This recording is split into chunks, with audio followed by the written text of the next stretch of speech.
4, 3, 2, 1. Broadcasting live from the Newsmax studios, this is the Steve Malzberg Show. Be a part of the action by calling toll-free 1-877-Newsmax. That's 1-877-639-7629. Or email Steve at malzbergshow@newsmax.com. Here is Steve Malzberg.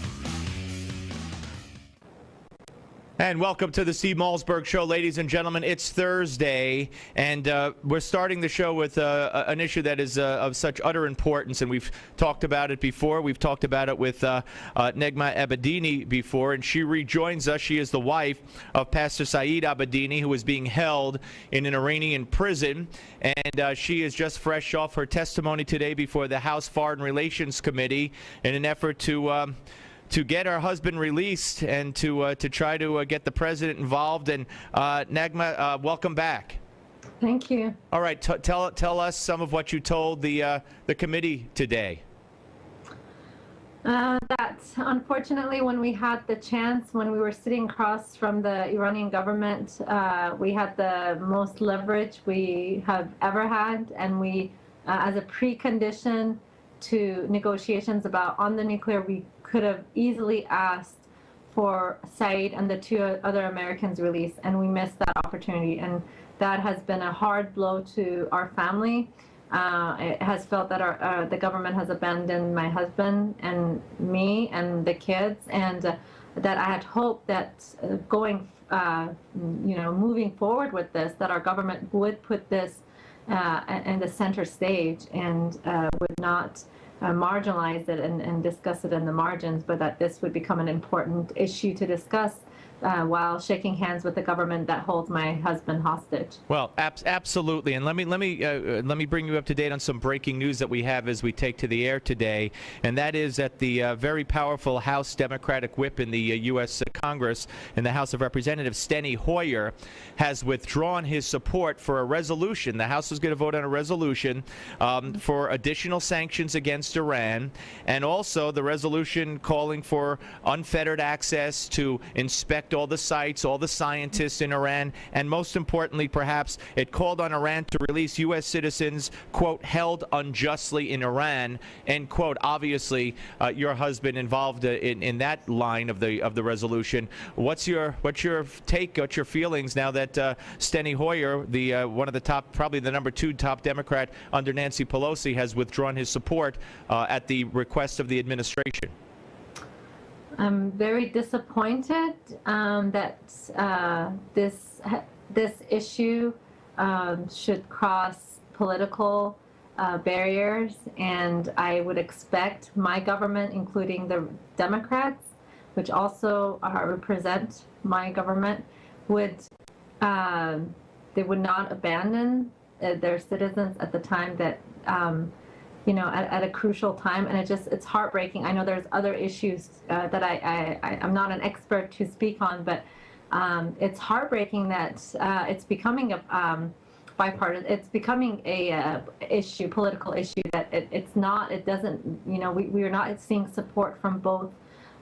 From the Democrats as well, because I believe this should be a uniting factor that Democrats would want to also. For the welfare of the country, want to support,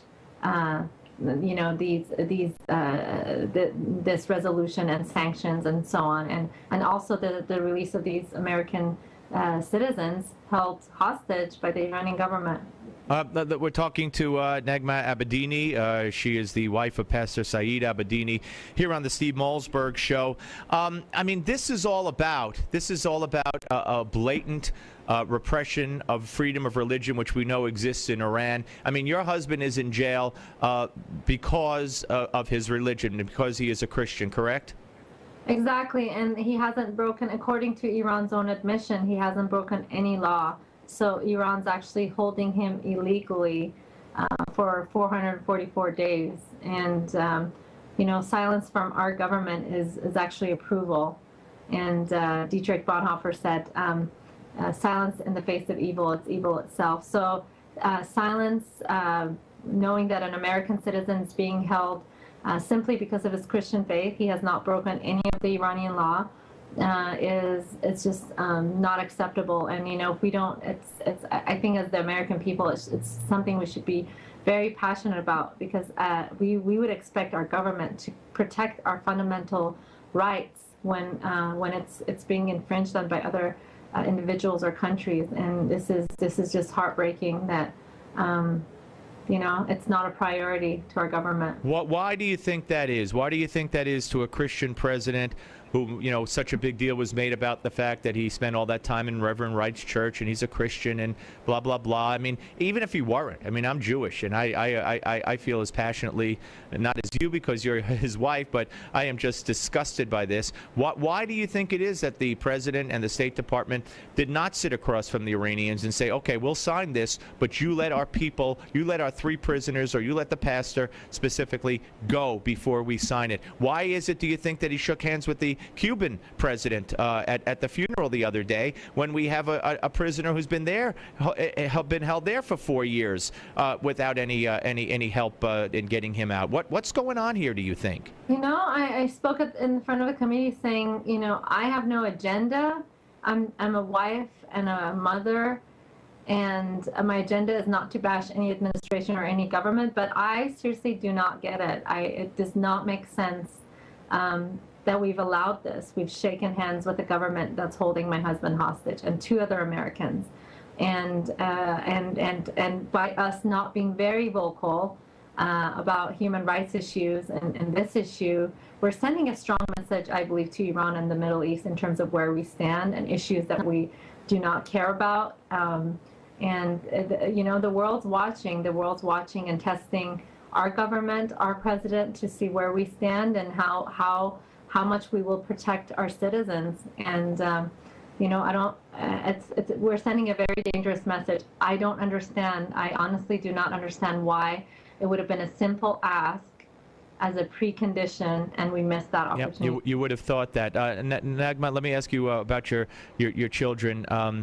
First of all, when's the last time they or you had any contact with your husband? Are you allowed to talk to him at all? Well, last time actually we physically saw him was when we dropped him at the airport in June 22nd of 2012. The last time the government allowed, and I believe the kids weren't on the phone at that time. It was just me and my husband. The last time the government allowed a 4-minute phone call was in January of this year, 2015. Wow. And so it's been 444 days that he's in prison, but it's been over 600, 700 days that we haven't seen him. It's been almost a year the Iranian government has allowed no phone calls. The kids are so young. What do you tell them, and what do they know? They cope with it by watching, which is painful for me. They cope with it by looking through their albums when Daddy was holding them, and they watch home videos. And for them, that's part of Daddy. And it's painful for me to watch that they're trying so hard to hold on to every voice, every anything they have of Daddy, and their old toys that they used to play with when Saeed was home. And so they're trying so hard to hold on to something, and it's so painful for them. Well, listen. I don't know what to tell them. No. Look, keep the faith. And again, I urge everybody to call their congressman, call their senator, call the White House, and urge them to get Pastor Saeed Abedini and of course the others as well released from Iran, and it's just a terrible situation. Look, keep the faith. I know you're strong, and I know he'd be very proud of you. And one day when he's out and he sees all that you've done, he will not be surprised, but he will be proud. And I thank you very much for coming on, and keep us informed. I will. Thank you. Thank you. That's Negma Abedini, ladies and gentlemen, testified today before the House about her husband, and expressing dismay and disappointment that the number 2 House Democratic leader has withdrawn his support for a resolution toughening the sanctions on Iran and calling for the release of her husband and the others. Very, very disturbing news. All right, folks, we're coming back. We have a big show today. Lots ahead. Right here, you're not going to want to miss a moment of the Steve Malzberg Show on Newsmax TV and radio. The Steve Malzberg Show. If you are successful at what you do, whether you're a doctor, a lawyer, a business owner, or you have a great career, you understand the concept of protecting yourself. Well, are you protecting yourself, your family, and your assets with quality term life insurance? Consider these possible rates. A man age 45 non-tobacco user could obtain $1 million of coverage for as little as $75 a month, and this rate is fixed for the next 10 years. We specialize in policies of $500,000 and above. A man age 50 non-tobacco user may be able to obtain $500,000 of coverage for as little as $115 a month. And this rate is fixed for the next 20 years. We have great rates for smokers too. Call the Term Lifeline now. 800-430-1309, 800-430-1309, 800-430-1309.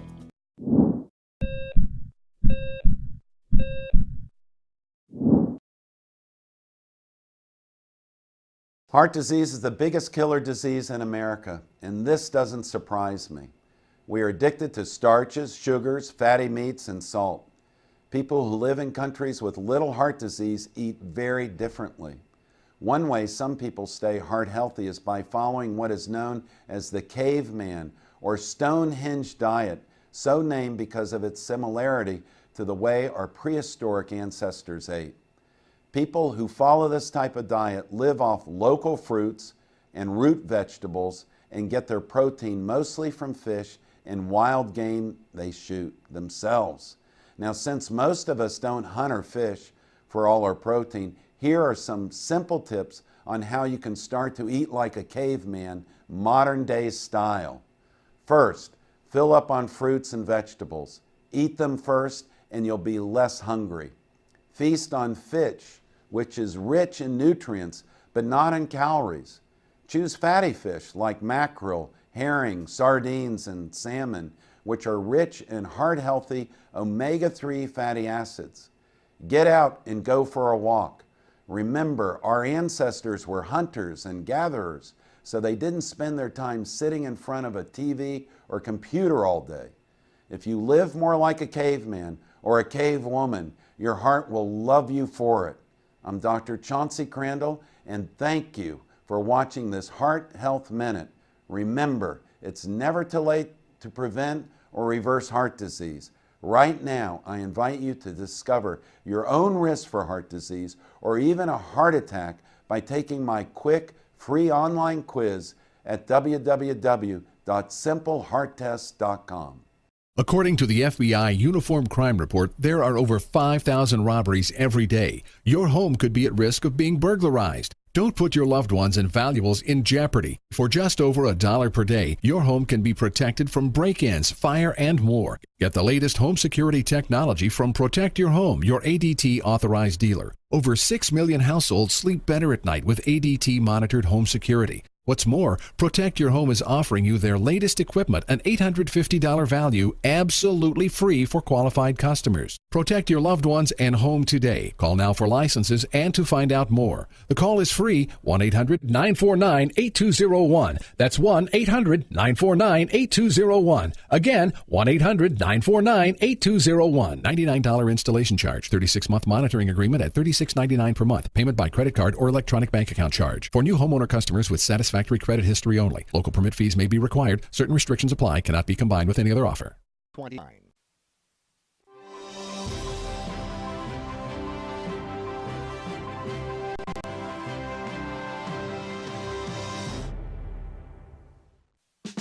Get off the sidelines and be a part of the show. Call Steve toll-free at 1-877-NEWSMAX. That's 1-877-639-7629. Here is Steve Malzberg.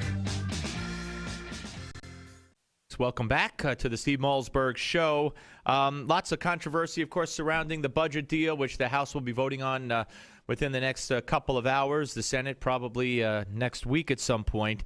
Let me read you from our friend William Crystal at the Weekly Standard, where he's founder and editor, of course. So the deal will be a small but significant step towards strengthening our national defense and should help produce a Republican and conservative electoral victory in November. Critics can say that such a result is Mickey Mouse. to steal a phrase, I guess, from Wayne Gretzky talking about the Devils so long ago. Anyway, I could retort that the critics are goofy, but I won't. Instead, I will say that if this deal is Mickey Mouse, it's time to join the Mickey Mouse fan club. After all, it's made for you and me. And we welcome in the author of that, William Crystal. Hello, sir. Hey, how are you? That was very, very, very clever. I don't need to tell you it was clever, but I enjoyed that part of it immensely. But you say, I don't know if you're saying, I guess you're saying it's the best that the Republicans and conservatives could expect to get at this point. Yeah, I think so. Obama's president. The Democrats control the Senate. The deal is pretty small on both sides in terms of the spending, the mandatory tiny reforms in return for a little more domestic discretionary spending over the next 2 years. I think the defense, reducing the defense cuts is a good thing, and that's important, I think, in terms of policy, the most important thing in the deal. But politically, I think it's useful. It takes the shutdown off the table for the next year and a half, which is probably good for Republicans. I think it allows conservatives to really focus on Obamacare and not have us, Republicans and conservatives, fighting each other for the next few months, which might otherwise happen. We have some history of that after all. So, maybe people might be confident they could have negotiated a better deal than Paul Ryan. Maybe they could have, but it's sort of an up or down vote at this point, and I think people should support it. Do you think that when push comes to shove that the majority of Republicans will vote for this in the House? Yes. Okay, well, we'll find out later today. Now, on the other side, you have the Democrats. Nancy Pelosi reportedly today told her caucus, embrace the suck. In other words, if you think the budget sucks, embrace the suck. That's allegedly a direct quote from Ms. Pelosi. But they're furious that there's that unemployment benefits were not addressed here. I have this fear that this budget will go through, it'll be passed, it'll be signed into law, and then the media and the press find an issue to demagogue against the Republicans that these poor people get kicked off their unemployment insurance around Christmas time, holiday time, et cetera. They're starving kids, blah, blah, blah, blah, blah, blah. So just because it wasn't put in the bill, I think the Democrats might have gained a victory on that because it'll be brought up separately in the Senate, and they'll try to bring it up in the House. And however the Republicans try to block it, if they do, they'll be portrayed as evil again. Well, but if they put it in the bill, it would have really been enshrining in the bill bad policy. I think on unemployment insurance, people are pretty grown up. I mean, it's one thing to have 26 weeks, 52 weeks of insurance, unemployment insurance for people who've, got a bad break and got laid off. 99 weeks, I mean, it really deters people from finding new employment. It slows down labor mobility. We have a piece in the Weekly Standard this week by an economist saying, look, if you want to spend some of that money to help people get jobs, there are things you could do, job training, pay for people to go travel to jobs, but don't just give them unemployment insurance, which they only keep getting if they remain unemployed. It's got exactly the wrong incentive. So I don't think that's a policy debate Republicans and conservatives need to be scared of. And, I mean, the Democrats can try to demagogue, any time on any issue, minimum wage. And some of these issues, you do a snapshot poll, people say they're kind of for increasing the minimum wage. Most people look at that number. They think that's kind of a low wage. It would be nice if people got more. You do sometimes have to go against public opinion, at least temporarily, and make the argument. But I think once you make the argument, people tend to understand how markets work and why some of these government regulations aren't such a good idea. And again, I just keep thinking, let's get back to Obamacare, because that is such a fiasco. And that is the example of liberal social engineering. And Republicans just need to be hammering away at that. Oh, I couldn't agree more. We're talking to Bill Kristol here on the Steve Malzberg Show. Let me ask you about John Boehner, who made remarks yesterday blasting conservative groups and then doubled down today, just a little while ago. Do you think that was wise? Do you think it was a smart choice of words or the right path to go down for Boehner? And with Paul Ryan standing right behind him, I think both times kind of smirking, or at least maybe that's the way he just looks. But I mean, do you think that alienating or picking a fight is the way to go? I think both sides now, some of the establishment types and the Tea Party types, if that's the right way to put it, they're now spending too much time resenting each other and taking shots at each other. And I mean, if they want to, there are going to be disagreements. This is a big political party. Conservatives are a big movement. There are going to be tactical disagreements. There'll be substantive disagreements at times. They're legitimate disagreements.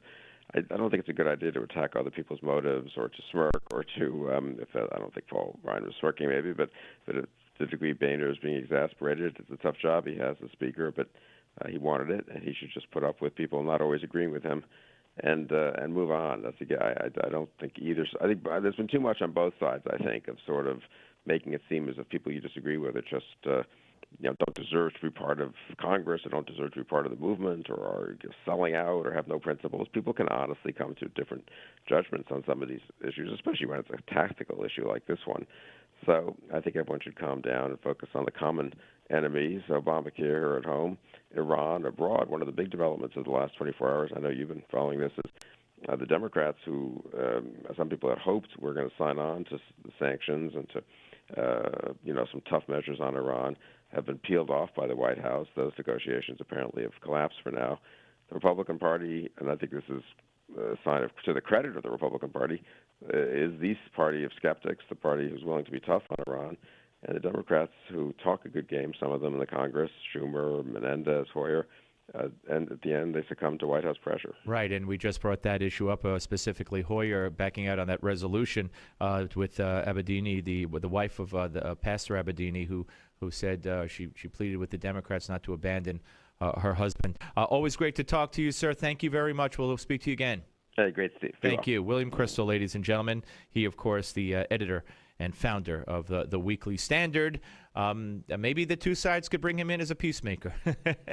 The two sides in the Republican Party, what I'm talking about. Okay, when we come back, we're going to be joined by Matt Kibbe, and he is the president and CEO of one of those conservative groups, one of those targeted by John Boehner yesterday and again today, chairman of the CEO of Freedom Works. So we'll get his response to what Boehner had to say, his response to the budget, and his take on the whole shebang, as they say. And all that will take place, of course, right here on the Steve Malzberg Show. And that, of course, is on Newsmax TV and radio. Don't you go away.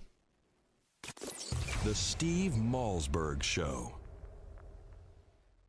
Men, this is the time in your life when you have more freedom to travel, more time for leisure, including an active lifestyle, even a renewed intimacy. The last thing you want is the hassle of an aging prostate. Frequent trips to the bathroom also keep you awake at night. But here's good news. Renowned physician Dr. David Brownstein believes that prostate concerns do not have to be an inevitable part of aging. As a result, Dr. Brownstein has recently developed Prostate Revive, the dietary supplement specifically formulated to help improve and sustain normal prostate function. Learn more about how you can receive a 30-day supply of Prostate Revive. Just cover a $4.95 shipping fee. Visit prostaterevive.com/special for complete details. Act now, and you'll also be given instant access to our downloadable special report, A Doctor's Guide to a Healthy Prostate, while supplies last. Try Prostate Revive for 30 days at prostaterevive.com/special. That's prostaterevive.com/special. Meet John and Nancy. Like many people, John and Nancy have spent their whole lives working hard, saving their money and investing wisely, knowing that it would pay off in the end. But the reality is, today's world is not the same as it was. John and Nancy's stocks have taken them on a serious roller coaster ride, and it's all but destroyed their retirement funds. Their house is not even close to being worth what they paid, and to boot, their middle-class paychecks no longer cover their costs. All that hard work and smart investing has gotten them nowhere. In fact, they are no longer thinking about when they will retire, they're wondering if they'll retire. Then one day, John and Nancy heard about a man named Tom Hutchison, a veteran of Wall Street for over 2 decades. Tom noticed that the wealthy invested differently than normal people, and their methods seemed to be a secret they didn't want to share. So Tom left his job, compiled the strategies, and published them in the controversial book, Powerful Secrets to Achieve Superior Returns. John and Nancy immediately picked up a copy, began investing, and never looked back. Thanks to Powerful Secrets, John and Nancy now have investments that pay up to 20% a year. They learned about unique tax-advantaged investments, and their favorite chapter revealed a strategy that anyone can use to turn $50,000 into $1 million. Now, John and Nancy have control of their financial future in this new reality, and they have peace of mind about their investments that they never had before. Best of all, they are back on track to a secure retirement. To get your free copy of the book, Powerful Secrets to Achieve Superior Returns, Simply visit www.myfinancialage.org. Drug, alcohol, and gambling addiction can be devastating for you and your loved ones. Don't let the disease of addiction ruin everything you've worked so hard for. The Treatment Helpline has helped thousands of people just like you take control of their addictions and live healthier, cleaner, and happier lives. You are not alone. Now there's hope. The Treatment Helpline has helped people just like you overcome their addiction. If you or a loved one is suffering from a drug, alcohol, or gambling addiction, let us help you today. Call 1-800-813-9821. Our seasoned addiction treatment professionals can show you how to use your private health insurance to help cover the costs of this life-changing program. Call now and get a free confidential consultation. 1-800-813-9821. That's 1-800-813-9821. Help is only a phone call away. Call 1-800-813-9821. That's 1-800-813-9821.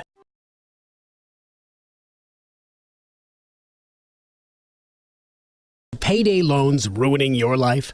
If you have 2 or more payday loan cash advances, listen closely. You may be eligible for a program that payday loan companies don't want you to know about. This program will get payday loan companies out of your bank account and put an end to the payday loan nightmare. Call for free information and find out if Payday Loan Support Center is right for you. Payday loan companies usually trap you into paying rates as high as 700%. We understand payday lenders' tactics. Don't let them take advantage of you anymore. All you need is 2 or more payday loans to qualify. We can help even if you're behind in collections or have bad credit. Internet payday loans qualify for this program as well. So call 800-250-5084. That's 800-250-5084. The call is free and the consultation is free. Don't miss out. Call for your free information on payday loan relief. 800-250-5084. That's 800-250-5084. Again. Anybody remember the IRS scandal? Yeah, that is still hanging out there, along with Benghazi and along with the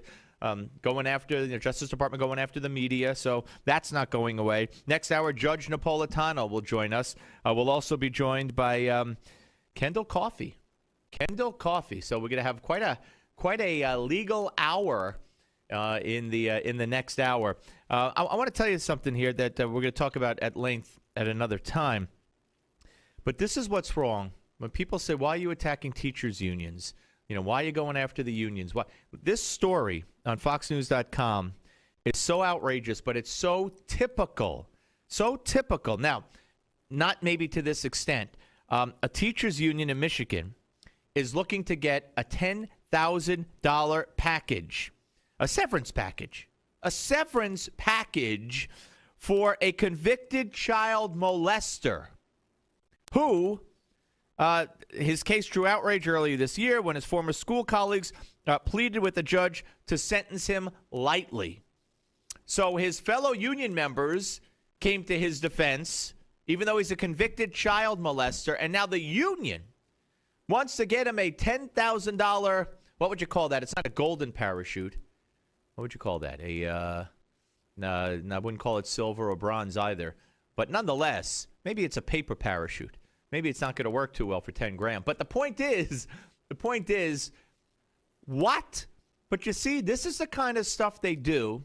And in New York City, teachers who have been accused of all kinds of horrific things, maybe not rape, all kinds of horrific things, they sit in a what's called a rubber room.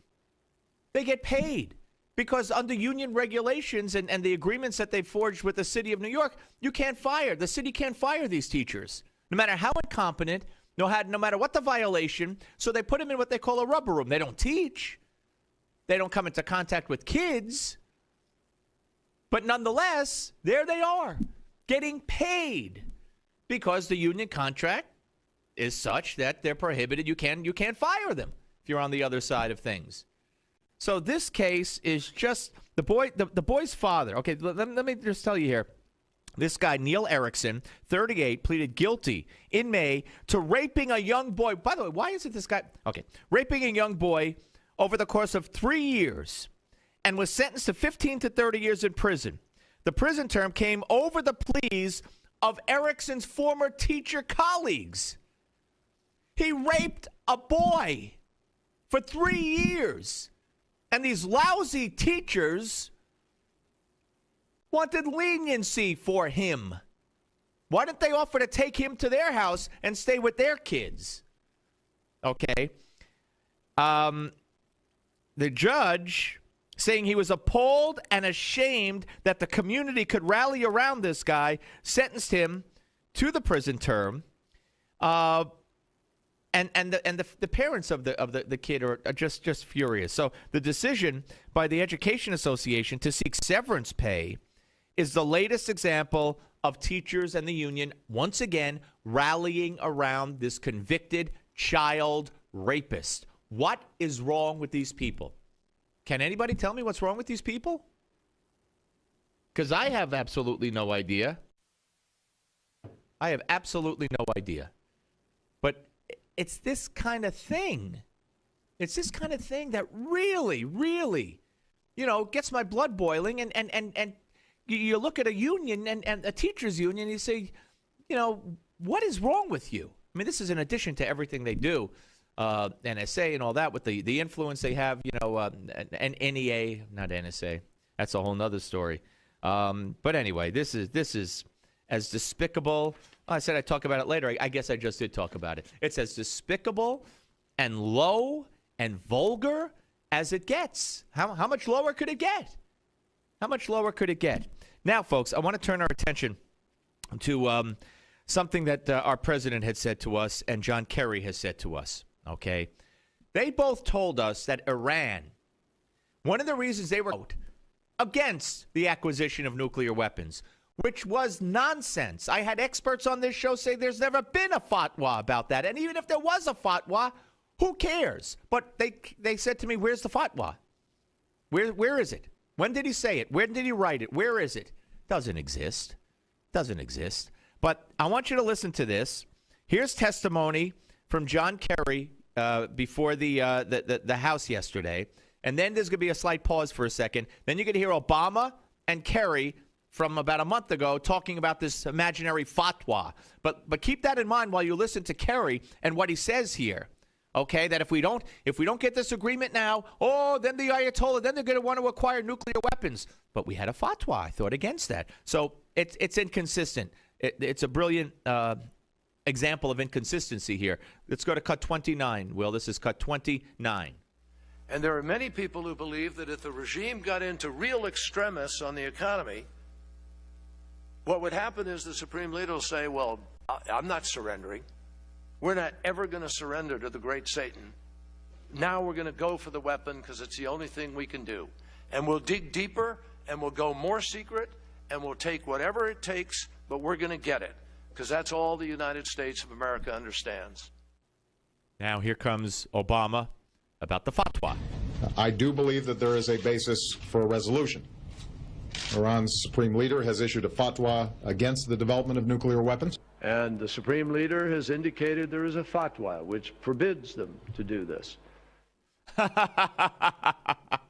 So there's John Kerry and Obama talking about this imaginary fatwa. A fatwa is like an order, a declaration, from the Supreme Leader.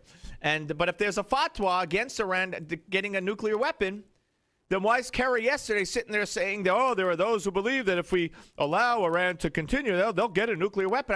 I thought there was a fatwa. You can't have it both ways. You can't have your fatwa and eat it too. I just made that up. Isn't that brilliant? Can't have your fatwa and eat it too. All right, folks. I'm glad we got that in. Just incredible. It never ends. It just never ends. All right, let's get back to this reality, and that's the reality of the split between, John Boehner's attack on conservative groups, I should call it. It happened yesterday. Happened again today as he had more to say on the same top credible those actions are. So yesterday when the criticism was coming, frankly, I thought it was my job and my obligation to stand up for conservatives here in Congress who want more deficit reduction. Stand up for the work that Chairman Ryan did. He did good work on behalf of the American people. It's not everything we wanted, but our job is to find enough common ground to move the ball down the field on behalf of the American people. And Then he said, frankly, I think they're misleading their followers. I think they're pushing our members in places where they don't want to be. And frankly, I think they've lost all credibility. He said they pushed us into this fight to defund Obamacare, to shut down the government. I mean, I can't believe this is coming out of John Boehner's mouth. Here to talk about that is the president and CEO of FreedomWorks, Mike Kibbe. Hey, Matt Kibbe. Hey, Matt, how are you? Hey, how's it going? I'm all right. So tell me, I mean, we just had William Crystal on, who said, look, he blames both sides, but everybody should calm down, and Boehner probably shouldn't have said what he said. So what's your reaction to John Boehner's remarks, not only yesterday, but doubling down today? Yeah, I was actually surprised, because this is a new tone for Speaker Boehner, and in some ways he's echoing the talking points coming from some of the establishment Republicans in the Senate. Mitch McConnell has said similar things, and I guess John Cornyn. But what's frustrating is when he talks about credibility. This budget deal, what you're talking about is them abandoning a promise, both Republicans and Democrats abandoning a promise that they made us in 2011 for the second to last increase in the debt ceiling. This was current law. This was established policy that we were going to get these out-year savings that they just gutted. So now they once again promise us out-year savings in exchange for a huge spending increase this year and next year. And there's just no credibility to that statement anymore. And I think John Boehner's problem is not with conservative groups like FreedomWorks. His real problem is with a large constituency of voters who have been voting Republican because they were promised fiscal responsibility. So he can attack FreedomWorks, but he's really attacking our 6 million members who thought that they had a deal. Yeah, no, I am really taken aback by his doubling down today and talking about when he says that they pushed us into this fight to defund Obamacare and to shut down the government. I mean, he's admitting he's giving an admission here, a tacit admission that we shut down the government, that Republicans shut down the government. When any idiot, in my view, could make a very cogent argument, and they should have been making this all along, that hey, as Republicans, we didn't shut down the government. The president shut down the government. He wouldn't talk to us. He wouldn't give an inch. We lowered our demand after demand after demand. And here Boehner's saying you guys, all the conservative groups forced us to shut down the government. I don't get that. Yeah, and that's the circular firing squad that was originally created by John McCain and Lindsey Graham, and to be honest with you, we never got to the point where we could debate the Democrats on why they wanted to shut down the government to fund such a broken health care plan. But they shut down the government because they wouldn't give you, in the end, they wouldn't give the Republicans a 1-year delay in the medical device tax. I mean, the Republicans kept coming down. Harry Reid said no. He said, I won't negotiate. And Barack Obama said, why should I even negotiate? And the frustrating thing here is, and I think John Boehner's brought to light, a real fight for the soul of the Republican Party that's happening within the House Republican caucus. And it's in large part, it's a generational thing. If you've been in Washington for too long, you're probably a little bit hopeless. But these new generations from 2010 and 2012, they promised they would balance the budget. They promised they would reduce the national debt. They promised fiscal responsibility, and they actually meant it. And I think that's causing a lot of insiders, including corporate lobbyists, including committee chairmen that like earmarking special favors to favored members. I think there's that culture clash going on, and they really don't like the fact that Grassroots America has more power. We have a seat at the table. We have an ability to know what they're up to, and that's what's really going on behind his frustration. Matt, we got a minute, less than a minute. Let me just ask you, where do you go from here? Does this permanently make a permanent rift between you and Boehner? You guys and Boehner? Yeah, I think it creates a real problem, and it creates a problem the next time Republicans belly up to the negotiating table, because the Democrats now have their number. They're going to get whatever they want next time, and we're going to have this fight now, to be honest with you. All right, Matt Kibbe, President and CEO of FreedomWorks. Thank you very much, sir. Thank you, sir. Take care. Very interesting stuff. Very interesting stuff. He believes that he was surprised by Boehner's new tone, and believes that it does create a real problem going forward in the relationship between the groups like FreedomWorks and Boehner. All right, we're coming back with Congressman Scott Garrett, Steve Malzberg Show. Don't go away. The Steve Malzberg Show. Are payday loans ruining your life? If you have 2 or more payday loan cash advances, listen closely. You may be eligible for a program that payday loan companies don't want you to know about. This program will get payday loan companies out of your bank account and put an end to the payday loan nightmare. Call for free information and find out if Payday Loan Support Center is right. Are payday loans ruining your life?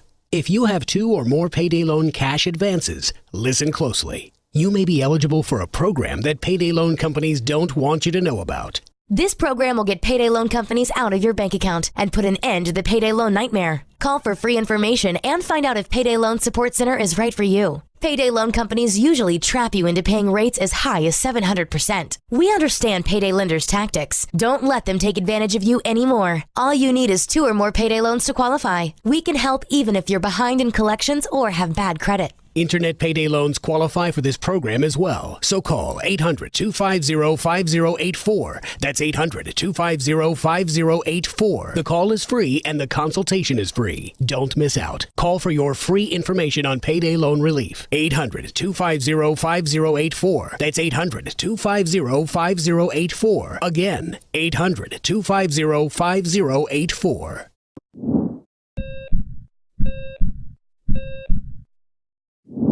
Judging from everything you hear, you think all cholesterol is bad, but that's not really true. You need a certain amount of cholesterol to maintain good health.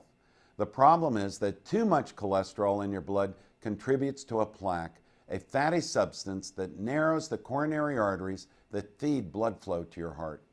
Picture your coronary arteries as a 4-lane highway. If one lane becomes blocked, traffic still flows well. 2 lanes, no major problem.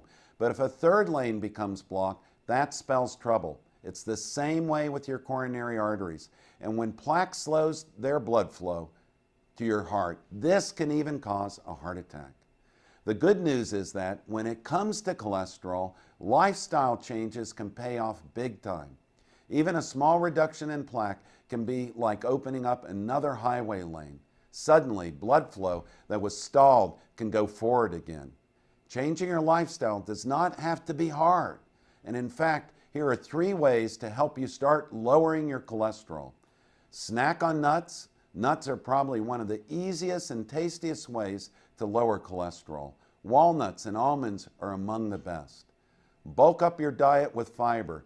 Choose whole fruits instead of a fruit juice, brown rice instead of white, and if you're eating a baked potato, be sure to leave the skin on. Choose fish. Fish contains cholesterol-fighting omega-3 fatty acids. I'm Dr. Chauncey Crandall, and thanks for watching this Heart Health Minute. Remember, it's never too late to prevent or reverse heart disease. Right now, I invite you to discover your own risk for heart disease or even a heart attack by taking my quick, free online quiz at www.simplehearttest.com. A hot new book by Craig Smith argues that the greenback is now at high risk thanks to our spendthrift politicians. Mark Twain said, "The truth is stranger than fiction." The same is true of the Great Debasement, which began a century ago with the creation of the Federal Reserve and income tax. The result, today's dollar retains just 2 cents of its original buying power. Yes, progressive politicians have engineered the largest wealth confiscation in history, creating in essence a 4th branch of government. Learn what must be done to preserve your money if the dollar crashes. The good news is Swiss America is offering the Great Debasement, a $20 value free of charge for this special radio offer. 800-818-3967. 800-818-3967. 800-818-3967. Call Swiss America now for a free DVD. 800-818-3967. When you were younger, you probably never considered your heart health. But cardiologist Dr. Chauncey Crandall knows from experience that taking steps to care for your heart becomes more crucial as the decades pass, if you want to keep this vital organ ticking smoothly for years to come. That's why Dr. Crandall recently developed Cardio Advanced, a nutritional supplement containing 12 special ingredients, all selected to help improve and maintain your heart health and normal cholesterol levels. The flagship of this exclusive formula, esterified plant sterols, may help lower your risk of heart disease when taken as part of a diet low in cholesterol and fat. And great news, now you have the opportunity to try a 30-day supply of Cardio Advanced. Simply cover a $4.95 shipping and handling charge. Plus, if you act right now, you'll also receive a free doctor's guide to a healthy heart as a special bonus. Please visit cardioadvanced.com/radio for complete details on claiming your 30-day bottle of Cardio Advanced and free report. That's cardioadvanced.com/radio. Life is too precious to ignore your heart health. Visit cardioadvanced.com/radio now while supplies last. 397629. Here is Steve Malzberg. Oh, yes, we are back, Steve Malzberg Show, and we are joined right now by my personal congressman. Didn't you know I had a personal congressman? Congressman Scott Garrett from the great state of New Jersey. He is the chairman of the Financial Services Subcommittee on Capital Markets and Government. Welcome, sir. As always, good to be with you. To be with one of my constituents. There you go. Always good to talk to you. Okay, lots going on. Before we get to you and the Treasury Secretary, I just want your take on the budget, and real quick, and Boehner, firing yesterday and again today at conservative groups, actually saying today that they dragged us into and forced us into closing down the government, which is, an admission here, or a crazy admission that, yeah, we Republicans closed down the government. I don't get the whole thing. Didn't hear him today. Did hear him yesterday. I would be surprised, but I believe you, of course, Steve. How he would say that we were responsible for closing down the government because go ahead. Or the conservatives were the ones that led us in the way because, as you well know, the House Republicans were the ones who said no, keep it open. We sent over 10, 12, 14 different bills that would keep the government open, and it was the Harry Reid and the president who said he would never negotiate with us, who were the ones who actually shut down the government. It wasn't outside groups. It wasn't conservative right-wing ideologues or anybody else who shut it down. It was a president who refused to negotiate and a Harry Reid who refused to move any single one of our bills. Absolutely. So your take on the budget, you get a vote for it? So there literally are new things being added to it almost as we speak. I thought it was going to be just as it was, but now I'm just getting some information as they're doing something called the doctor fix, or the SGR, so I'm digging into what those numbers are, how we're supposed to be paying for that, and that's where we are right now. The doctor fix as it's related to Obamacare? No. Oh, that's just a general terminology for adding to bills before the vote? Yeah, well, no. The doc fix is, okay, so the doc fix is an issue of the level that totally nothing to do with Obamacare. Okay. The way how doctors are paid under Medicare. Okay, that's what I meant to say, actually. Yeah, okay, Yeah. I've heard of that before. Okay, yeah, that's why I said right to Obamacare, but I meant Medicare. Yeah. You got it. Okay. Got it. And so they're and hasn't that been an issue in the past? I mean, how that would... So here's the interesting thing. That was a law that was put in place, more than a dozen years ago, maybe 20 years ago, to try to be a cost savers. In other words, the SGR was a law that says we're going to bend the growth curve, we're going to reduce the payment to doctors, so on and so forth, right? But every single year when it's supposed to go into effect, they raise it. You repeal it or suspend it and everything. And then when you suspend it, you have to pay for it. So right now it's going to cost, I think, $8.6 billion only to get us through to March. And then how will you pay for that? You'll pay for that through for 10 years, basically, over the 10-year life of the budget bill. So this is something you're waiting to see how it presents itself. Yes. Oh boy. Now, let's go. We only have about 3 minutes left. Okay. Let's talk about the back and forth between you and Secretary Lew about transparency and of course the IRS targeting of conservative groups. Sure. So, I mean, he came before us back in the spring, and some of those questions were raised about what he knew and what he did back during those times. You remember, he used to be the chief of staff for President Obama back when the president was running for re-election. So that'd be back in 2012, right? And so there were some basic questions like, what did you know and when did you know it, and who did you meet with? And after that, as you well know, there came out those reports that the former IRS commissioner had been to the White House a number of times, 10, 20, 100 different numbers as far as that goes. So I sent a letter to the secretary. Said, hey, let me know. Did you ever meet with with the IRS commissioner? Did you discuss these things? So on and so forth. Very basic questions. Back on June 7th, I am still 6 months later waiting for an answer, and that was the basic questions that we were trying to get out of him today. With, again, no success. Yeah, and I mean, I don't know what the answer is, and talk about the Volcker rule, because I know that was addressed today as well. Sure. So here's the absurdity here.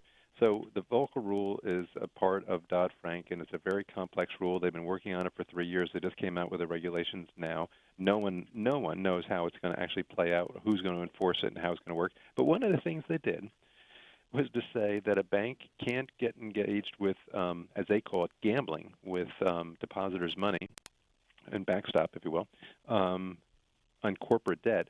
But it's okay if the banks basically gamble with municipal debt, such as Detroit, which is in bankruptcy, foreign debt, such as European debt. Right. We know how good that is. And I said, how does that work? That you can say the one is okay, but you're trying to close down any trading, if you will, in these other areas. Makes no sense. Right. And what was his response to that? Didn't give one. He's very good at obstructing, obfuscating, changing the subject, and just in the 5 minutes that you have to answer a question, he just goes round and round. And that's why I'm still waiting after 6 months for an answer from June 7th. You're waiting on that. You're waiting on the IRS answer. You're waiting on the to see what's in the budget that you got to vote on in a few hours. I tell you, it's a crazy scene. I don't know how you guys do it sometime. Congressman, always great to talk to you. You and your wonderful family have a Merry Christmas and a Happy New Year, and we'll speak again. Enjoy the holiday. Thank you. Bye-bye. That's Scott Garrett, ladies and gentlemen. Wow. Okay, so they're still adding things, the doc fix, to the budget. They still haven't determined. So they're going to vote soon. They're supposed to vote today. And they're still negotiating behind closed doors exactly what's going to be in the budget. So when Boehner criticizes conservative groups for not knowing what's in it, does Boehner yet know what's in it? Apparently not. On the Steve Malzberg Show, Newsmax TV and radio. The Steve Malzberg Show. Wow, you look great. Thanks. I've lost some weight. What's your secret weapon? Actually, I do in fact have one. Really? If you're looking for help in your weight loss efforts, remember this name, Metabio. It just may be the edge you've been looking for. Metabio is the nutritional weight. Wow, you look great. Thanks. I've lost some weight. What's your secret weapon? Actually, I do in fact have one. Really? If you're looking for help in your weight loss efforts, remember this name, Metabio. It just may be the edge you've been looking for. Metabio is the nutritional weight loss breakthrough power-packed with 5 high-quality ingredients. Metabio supports healthy metabolism and promotes fat loss. It helps maintain your optimal weight and wellness when used as part of a healthy lifestyle. Now you can receive a 30-day supply of Metabio. Simply cover a $4.95 shipping fee. Visit themetabio.com/offer for complete details. Act now and you'll also be given instant access to our downloadable special report, A Practical Guide to Healthy Weight Management. Learn how you can try Metabio for 30 days at themetabio.com/offer. That's the metabio.com/offer. Hurry, only while supplies last at themetabio.com/offer. Don't complain about your cable bill going up and up and up. Do something about it. Grab a pencil and jot down this special number, 1-855-625-MYTV. The more cable TV rates go up, the better digital satellite TV looks. So cancel the cable and get more of your favorite channels in 100% digital quality for less money. Call 1-855-625-MYTV. Right now to sign up for packages starting as low as $19.99 and there's no equipment to buy. You get free HD TV upgrade, a free DVR upgrade, and free professional installation. You control what you watch when you watch it. Record your favorite shows. Pause and rewind live TV. Even skip the commercials. Watch local channels too. At just $19.99, what are you waiting for? Pull out your major credit or debit card. Call 1-855-625-MYTV. 1-855-625-MYTV. Cancel the cable, cut costs, and get more. 1-855-625-MYTV. 1-855-625-MYTV.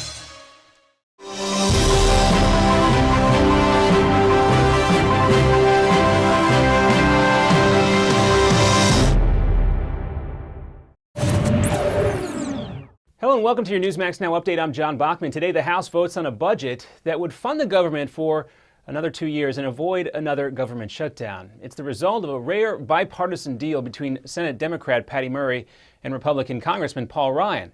The new budget calls for $23 billion in deficit cuts over 10 years, but some conservatives say that's not nearly enough. Some groups are taking it a step further, calling it a bad deal, bad politics, and bad policy. The status quo is better. It sends the wrong message to the stock market, the wrong message to the world. It says we're not serious about our debt. And the group Heritage Action for America says it's actually a step backwards, and they have been urging lawmakers to vote no. GOP leaders, including House Speaker John Boehner, are not happy with this criticism from the far right. Boehner called it, quote, ridiculous. Meanwhile, the president says he'll sign the deal whenever it reaches his desk. And Senator John McCain increases the volume on cries from Congress calling for tougher sanctions against Iran at the end of this 6-month interim agreement over nuclear weapons. Secretary of State John Kerry briefed the Senate Foreign Relations Committee, which included a private meeting with McCain on negotiations with Iran and the easing of sanctions should Iran curb their nuclear program. But McCain said he was not convinced after the meeting with Kerry. Many of the statements that the Secretary of State made as facts, I know are factually false because I just came back from the region. Also, Republican Senator Lindsey Graham, a supporter of an increase in sanction, also said after the meeting that the bipartisan bill should go ahead. Iran's foreign minister, however, has said that new sanctions would kill the agreement that's already in place, that interim agreement which Tehran has agreed to limit uranium enrichment in return for easing those international sanctions. And the NTSB just wrapped up a nearly 12-hour hearing focused on last summer's plane crash in San Francisco and the airline industry's dependence on autopilot. During the hearing, experts said about 40% of accidents were tied to some sort of over-reliance on autopilot, and it's been suggested that this may have contributed to the Asiana crash in San Francisco. And the man accused of using fake sign language during Tuesday's Nelson Mandela Memorial has come out to defend himself. The interpreter says that he has been a champion of sign language, and he says that his work speaks for itself. He insists that he was interpreting correctly, but also said that he was seeing visions of angels coming into the stadium Tuesday. He also admitted, and this is kind of scary, that he's a schizophrenic and has a violent past. The South African government is now looking into how the interpreter passed security background checks before the memorial. Strange story. Well, next up, the Golden Globe nominations are in. We'll show you who's in the running for Best Picture, Best Actor, and Best Actress. Also, we have a Newsmax exclusive with anti-tax crusader Grover Norquist. What grade does he give this new budget deal in Congress? Next. And few know what the law says or does. Listen to what Senator Max Baucus, one of the authors of the Obamacare law, recently said. I tell you, I just see a huge train wreck coming down, and I don't see any results yet. I just see a huge train wreck. He's right. So protect yourself from this train wreck. Get the #1 bestseller, the Obamacare Survival Guide. Newsmax says it's the best guide to the new law. Join more than 500,000 Americans who have their copy. Get the Obamacare Survival Guide at bookstores everywhere, or get our special $4.95 offer and save $15 off the cover price by going now to Obamacare911.com. That's Obamacare911.com. That's Obamacare911.com. I used to sleep like a baby. Now I have to get up in the middle of the night just to go to the bathroom. And not just once. Men, if you suffer from frequent urination, the inability to empty your bladder, a hesitant urine stream, or leaking due to an aging prostate, listen to this. Renowned physician Dr. David Brownstein believes this does not need to be an inevitable part of aging. After extensive research, Dr. Brownstein has recently developed Prostate Revive, the dietary supplement specifically formulated to help improve and sustain normal prostate function. And now you can receive a 30-day supply of Prostate Revive. Just cover a $4.95 shipping fee. For complete details, visit prostaterevive.com/offer. Act now, and you'll also be given instant access to our downloadable special report, A Doctor's Guide to a Healthy Prostate. Learn how you can try Prostate Revive for 30 days at prostaterevive.com/offer. Hurry, limited time offer. That's prostaterevive.com/offer. And welcome back. This year's Golden Globe nominations have been released. Here's a preview of just a few of them. For Best Motion Picture in the Drama category, 12 Years a Slave, Captain Phillips, Gravity, Philomena, and Rush round out the titles. And Best Actress nods in the film category go to Cate Blanchett, Sandra Bullock, Judi Dench, Emma Thompson and Kate Winslet. Over on the actors' side, Chiwetel Ejiofor, Idris Elba, Tom Hanks, Matthew McConaughey, and Robert Redford all made it into the Best Actor category for film. And Grover Norquist tells us in an exclusive interview that the GOP should support this budget deal, despite what other conservative groups say. Over the next decade, we will spend less than we were going to, and going out 10 years, 15, 20, 30, 40, 50 years, there are $30 to $50 billion of permanent savings every decade. And that's going to do it for this edition of your Newsmax Now update. I'm John Bachman. The Steve Malzberg Show is live now from New York. Be a part of the action by calling toll-free 1-877-Newsmax. That's 1-877-639-7629. Or email Steve at malzbergshow@newsmax.com. Here is Steve Malzberg. All right, folks, welcome back to the Steve Malzberg Show. We all learned a new term today. If you've been watching Nancy Pelosi about the budget deal, embrace the suck. If you don't like it, you think it sucks, embrace the suck. There you go. And joining us now is, once again, coming back for a return visit, I'm happy to say, is the senior legal judicial analyst for Fox News, and that is Judge Andrew Napolitano. Hello, Judge. Stevie, how are you, my Good. dear friend? Great to talk to you. Always great to talk to you. Likewise. Thanks for having me on. My pleasure. Thanks for coming. So Kathleen Sebelius yesterday on the hot seat again, and you know what one congressman says talking to you is like talking to North Korea, and just bizarre things come out of her mouth. But you know we have at least one state, and I'm sure more will watch this and copy it if it works. If it's legal, and that's where you come in. South Carolina is on the verge of passing a bill that would do away with Obamacare in that state. Now, is it that easy? Could that be done? Well, it's not quite that easy, but what South Carolina is attempting to do can be done. But let me try and explain it. The government of South Carolina cannot prohibit the people who live in South Carolina from signing up for Obamacare. But it can prohibit the employees of the government of South Carolina from cooperating with, establishing, or enforcing Obamacare, from using the instruments of state government to further Obamacare. So yes, they can certainly do that. In fact, if enough states did that, that would seriously gut the president's ability to enforce Obamacare in the states. Remember, originally, the original Obamacare had a portion struck down by the Supreme Court. That good news, for those of us who believe that this is socialized medicine, that good news was sort of drowned out by the crazy cockamamie balance of the decision, which upheld Obamacare on the theory that it's a tax. Right. But what it did strike down was the following. The original legislation said the Congress ordered the states to establish exchanges and ordered the states to pay for those exchanges. And the Supreme Court said, well, you can't do that. If you want exchanges in the states, you, Congress, have to pay for them. So Congress basically said to the states, okay, you help us set this stuff up and we'll pay for it.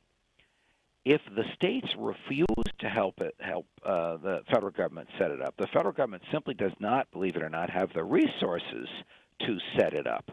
So that will seriously impair the ability of Obamacare to become the opiate of the masses that the president hopes that it will become if enough states say no. So Carolina will strike a blow for state sovereignty, and if enough states follow suit, it will seriously impair the ability of the statute to be as effective as the president wants it to be. Well, I got to tell you, that's exciting. But let me ask you this: then what can the federal government do? Can Obama? Could they take these states to court? Could they file some kind of injunction in court pending a suit? I mean, no. There's nothing the federal government can do because the Supreme Court has already ruled on this. Yeah. Now, there'll be some political resistance to this, just as there is political resistance whenever the federal government wants to give away something that appears to be for free. So the Democrats, of course, will resist this, saying, you're going to prevent lower middle-class people from having health care if you do this. But in reality, it will prevent the government from destroying health care as we know it if enough states say to the federal government, don't come here. Well, that's amazing stuff. We're going to have to follow this and see. And I think it's going to pass, Steve. Wow. And I think the governor will sign it, and South Carolina will present a test case. Yeah. Will the feds come into South Carolina and set up their own exchange at their own expense? They could probably afford to do it in South Carolina. But if other states, like our home state of New Jersey, were to do that, if Christie had the fortitude to say to them, you don't come here, right?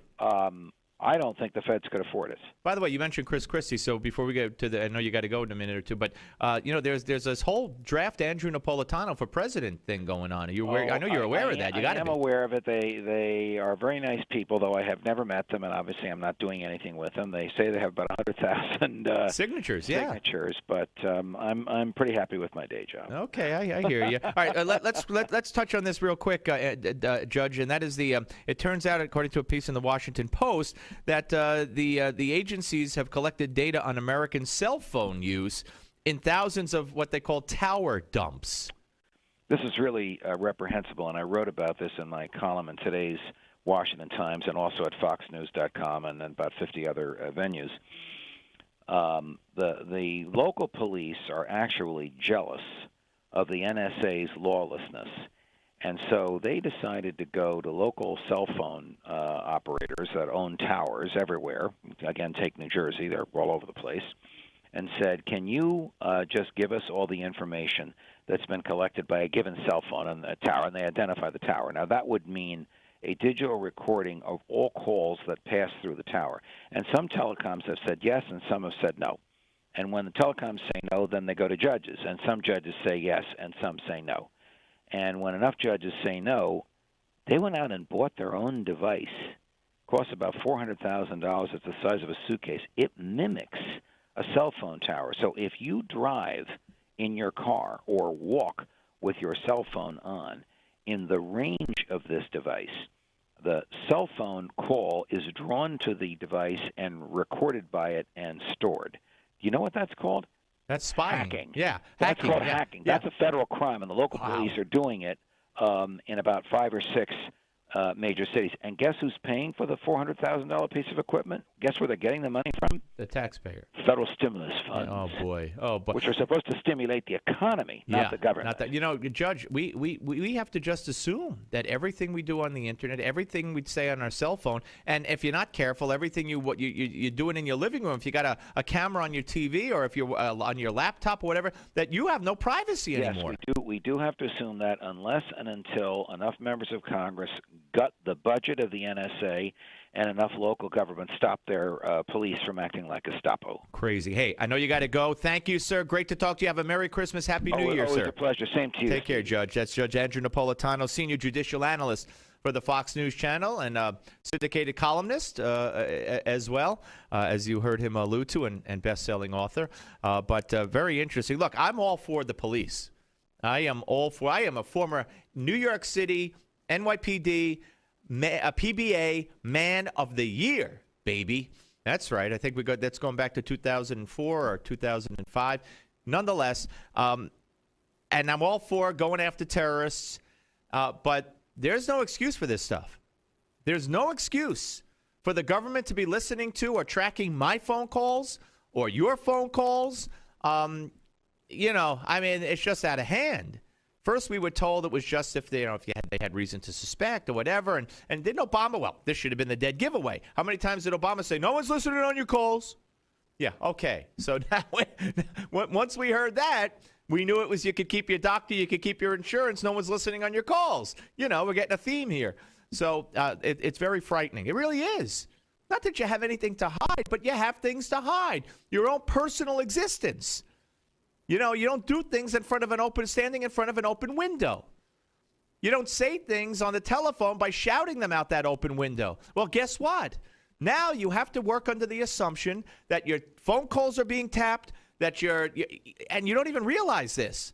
If you have a web-friendly TV in your home, and it's got a camera thing on it like your laptop, or if you have a laptop, or if you have a desktop, and you got a camera, you have to assume, I would cover it, because otherwise you have to assume that somebody is watching you and listening to you. Are you ready for that? I mean, you don't know that. You don't think that's what's happening to you. I'm telling you, we're living in a very, very scary time. Okay, but again, I'm all for getting terrorists. I'm all for sticking their head under the water if they know where the next bomb's going off. This government's not, but they're okay with bugging our phone calls. You figure it out. All right, folks, Steve Malzberg Show. When we come back, a nativity scene removed from an Air Force base, Newsmax TV and radio. The Steve Malzberg Show. According to the FBI Uniform Crime Report, there are over 5,000 robberies every day. Your home could be at risk of being burglarized. Don't put your loved ones and valuables in jeopardy. For just over $1 per day, your home can be protected from break-ins, fire, and more. Get the latest home. According to the FBI Uniform Crime Report, there are over 5,000 robberies every day. Your home could be at risk of being burglarized. Don't put your loved ones and valuables in jeopardy. For just over $1 per day, your home can be protected from break-ins, fire, and more. Get the latest home security technology from Protect Your Home, your ADT authorized dealer. Over 6 million households sleep better at night with ADT monitored home security. What's more, Protect Your Home is offering you their latest equipment, an $850 value, absolutely free for qualified customers. Protect your loved ones and home today. Call now for licenses and to find out more. The call is free, 1-800-949-8201. That's 1-800-949-8201. Again, 1-800-949-8201. $99 installation charge, 36-month monitoring agreement at $36.99 per month. Payment by credit card or electronic bank account charge. For new homeowner customers with satisfactory credit history only. Local permit fees may be required. Certain restrictions apply. Cannot be combined with any other offer.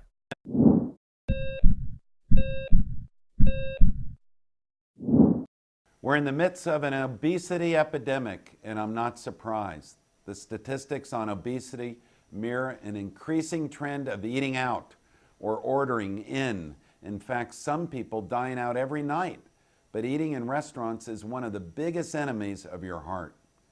When you're in a restaurant, you don't really know what you're getting, and the calorie counts of many restaurant dishes are astronomical. In fact, some single dishes contain more calories than we should eat in an entire day. Eating in fast food restaurants is even worse. A diet of hamburgers, French fries, and shakes constitutes a fast lane to the emergency room. If you really want to help your heart, get in the habit of cooking simple meals at home. Here are 3 easy tips that will make your food taste better than even the best restaurant. Choose the best fruit in season. Your local farmer's market is a great place to start. It will probably still cost less than that pie you were thinking of buying. Get in the habit of using fresh herbs. You can use them in egg white omelets or dust them on the fish you grill or bake. And for a light dessert, choose a square or 2 of dark chocolate that you and your spouse can enjoy. There are lots of ways to make your heart healthy, but there are also lots of ways to damage it. That's why I wrote Fix It, Dr. Crandall's 90-day program. In it, I'll tell you how to kickstart your metabolism every day, how to pick the best diet for you, how to stop hunger from sabotaging your diet, the 7 superfoods for your heart. I'm Dr. Chauncey Crandall, and thanks for watching this Heart Health Minute.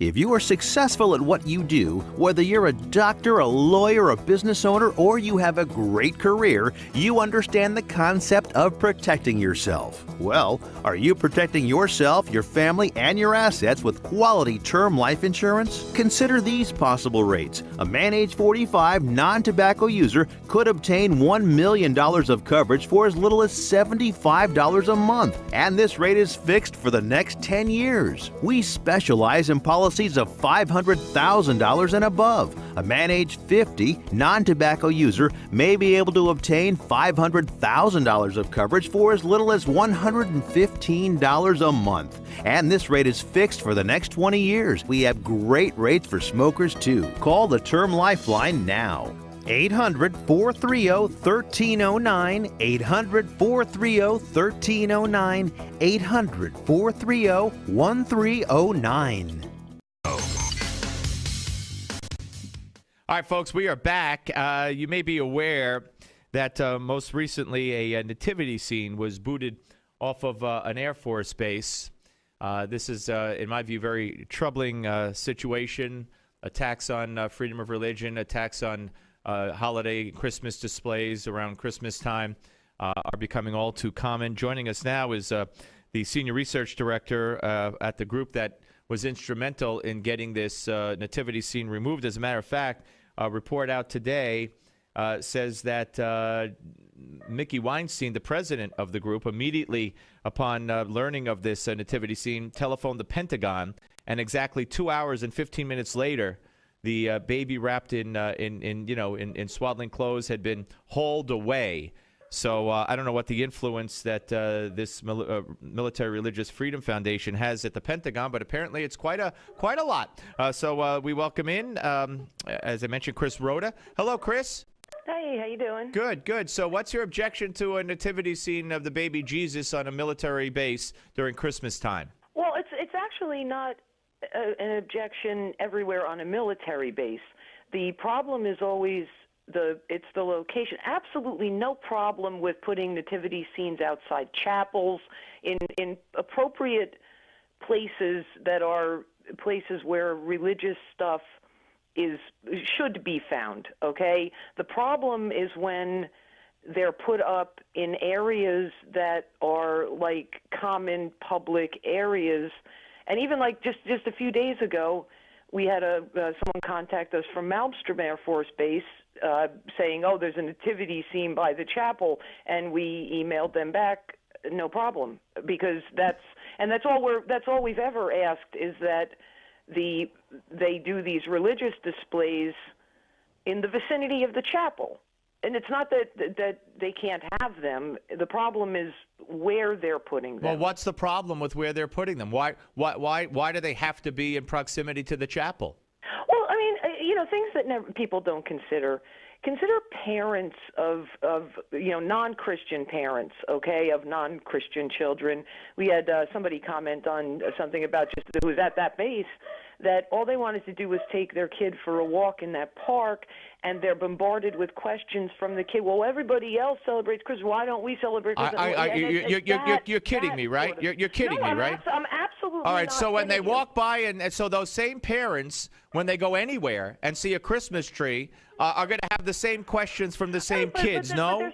There's some places where it's obviously unavoidable, okay? But when it comes to a government installation doing it, then it's avoidable, and the But why would anybody want to avoid telling their kid Christmas is for Christians, we're Jewish or we're Muslim or we're Buddhist, and here's what we celebrate? Why would you want to squelch that freedom of expression? No, because the parents shouldn't be put in the position of having to spend what time they have with their kids. Like we had similar complaints with the Armed Forces Network. I'm sure you're all for sex education in our schools to 6-year-olds. What kind of question does that force? That has absolutely nothing to do with it. Sure, it has everything to do with it. Everything to do with it, because parents are then put in a position of having to explain to a 6-year-old, what homosexual sex is, or what AIDS is, or what HIV is, or what transgender is. You have a problem with any of that? I honestly don't know enough about what's taught to 6-year-olds. Would you have an objection to a 6-year? Would you have an objection to a 6-year-old in a public school being taught about transgender? I would not have a problem with teaching that everybody is equal, whatever, not getting in too specific with 6-year-olds. I would not. At what age would you get specific? 7, 8, 9, 10? No, I'm not an educator. I'm not an expert. Oh, you're not an educator, but yet you have a problem with a kid asking their mother, "Hey, why don't we celebrate Christmas?" That's problematic to you, though. Well, let me give you an example, and please don't cut me off.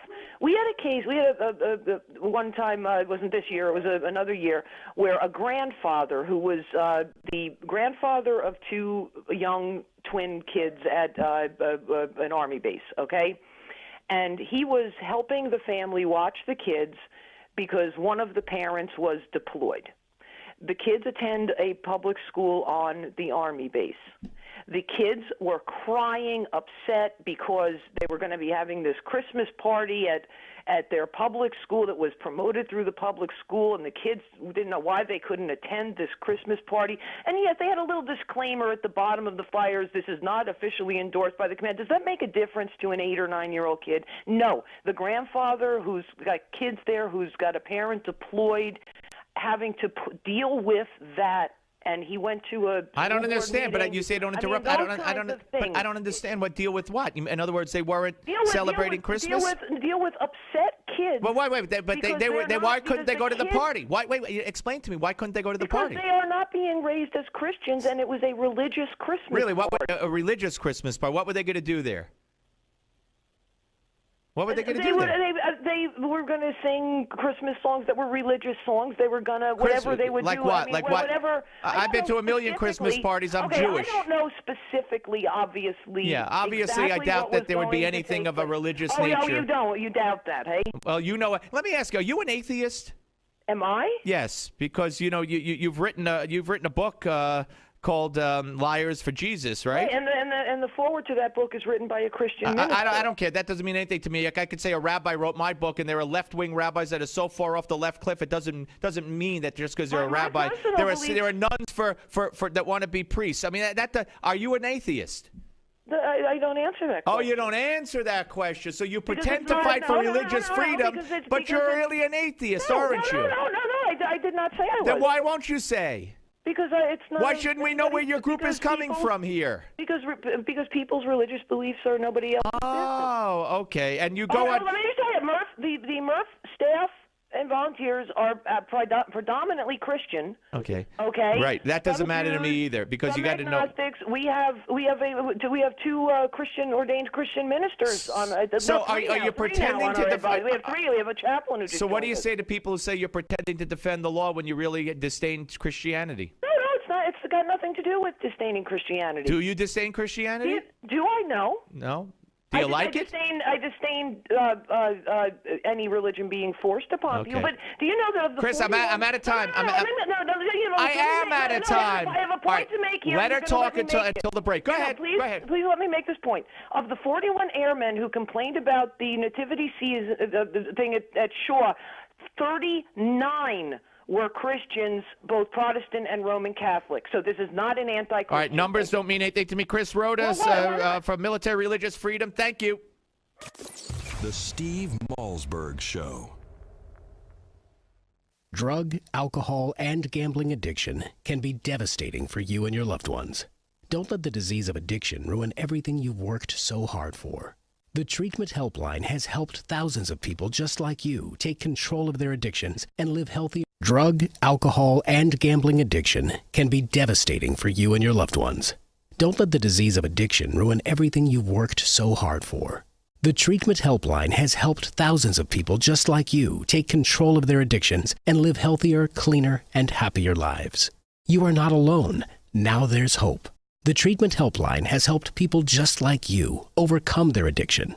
If you or a loved one is suffering from a drug, alcohol, or gambling addiction, let us help you today. Call 1-800-813-9821. Our seasoned addiction treatment professionals can show you how to use your private health insurance to help cover the costs of this life-changing program. Call now and get a free confidential consultation. 1-800-813-9821. That's 1-800-813-9821. Help is only a phone call away. Call 1-800-813-9821. That's 1-800-813-9821. Meet John and Nancy. Like many people, John and Nancy have spent their whole lives working hard, saving their money and investing wisely, knowing that it would pay off in the end. But the reality is, today's world is not the same as it was. John and Nancy's stocks have taken them on a serious roller coaster ride, and it's all but destroyed their retirement funds. Their house is not even close to being worth what they paid, and to boot, their middle-class paychecks no longer cover their costs. All that hard work and smart investing has gotten them nowhere. In fact, they are no longer thinking about when they will retire, they're wondering if they'll retire. Then one day, John and Nancy heard about a man named Tom Hutchison, a veteran of Wall Street for over 2 decades. Tom noticed that the wealthy invested differently than normal people, and their methods seemed to be a secret they didn't want to share. So Tom left his job, compiled the strategies, and published them in the controversial book, Powerful Secrets to Achieve Superior Returns. John and Nancy immediately picked up a copy, began investing, and never looked back. Thanks to Powerful Secrets, John and Nancy now have investments that pay up to 20% a year. They learned about unique tax-advantaged investments, and their favorite chapter revealed a strategy that anyone can use to turn $50,000 into $1 million. Now, John and Nancy have control of their financial future in this new reality, and they have peace of mind about their investments that they never had before. Best of all, they are back on track to a secure retirement. To get your free copy of the book, Powerful Secrets to Achieve Superior Returns, simply visit www.myfinancialage.org.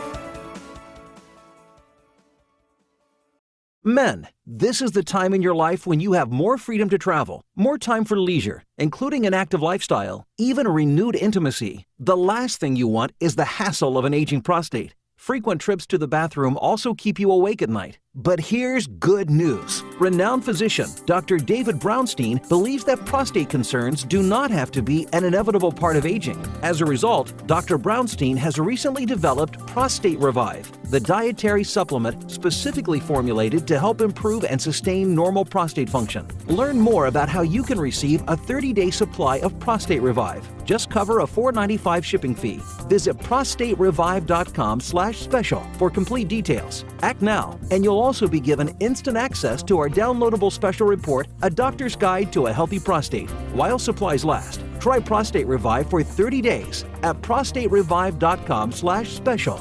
That's prostaterevive.com/special. This is not your typical Screamfest talk show. No. This is the next generation of talk radio. Here is Steve Malzberg.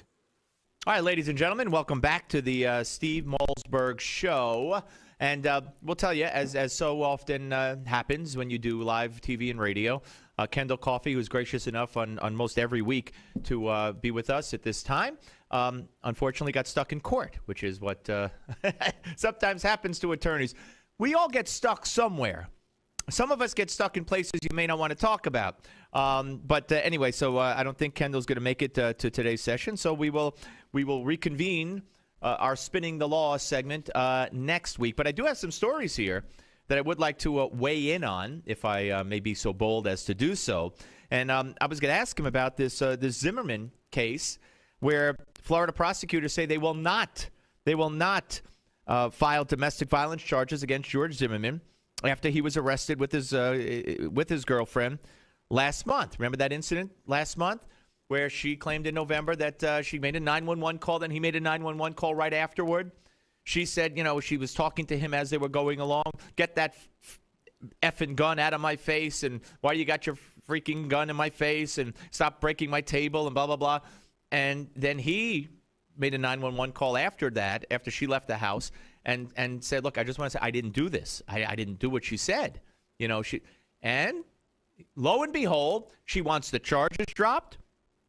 She said she felt intimidated by the police officers who were interviewing her. She may have misspoken when describing the incident.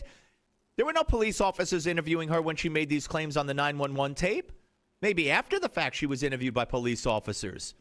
How intimidated are you when you make a 911 call? She was blurting things out at Zimmerman in an accusatory fashion, taking him to task.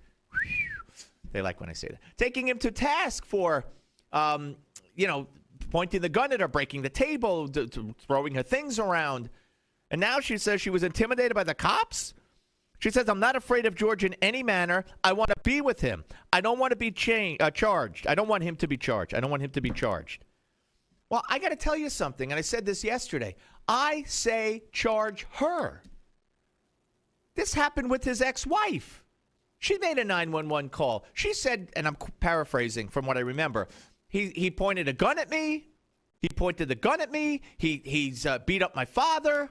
Guess what? He didn't point the gun and he didn't beat up the father. So what's with people, in this case, two women, in this case, two women affiliated with George Zimmerman, making things up and calling 911. Isn't that a crime? I don't get that. I just don't see how that's allowed to go unpunished, and maybe it won't, or maybe it will. I don't know which way they're going to go. We will see which way they will go.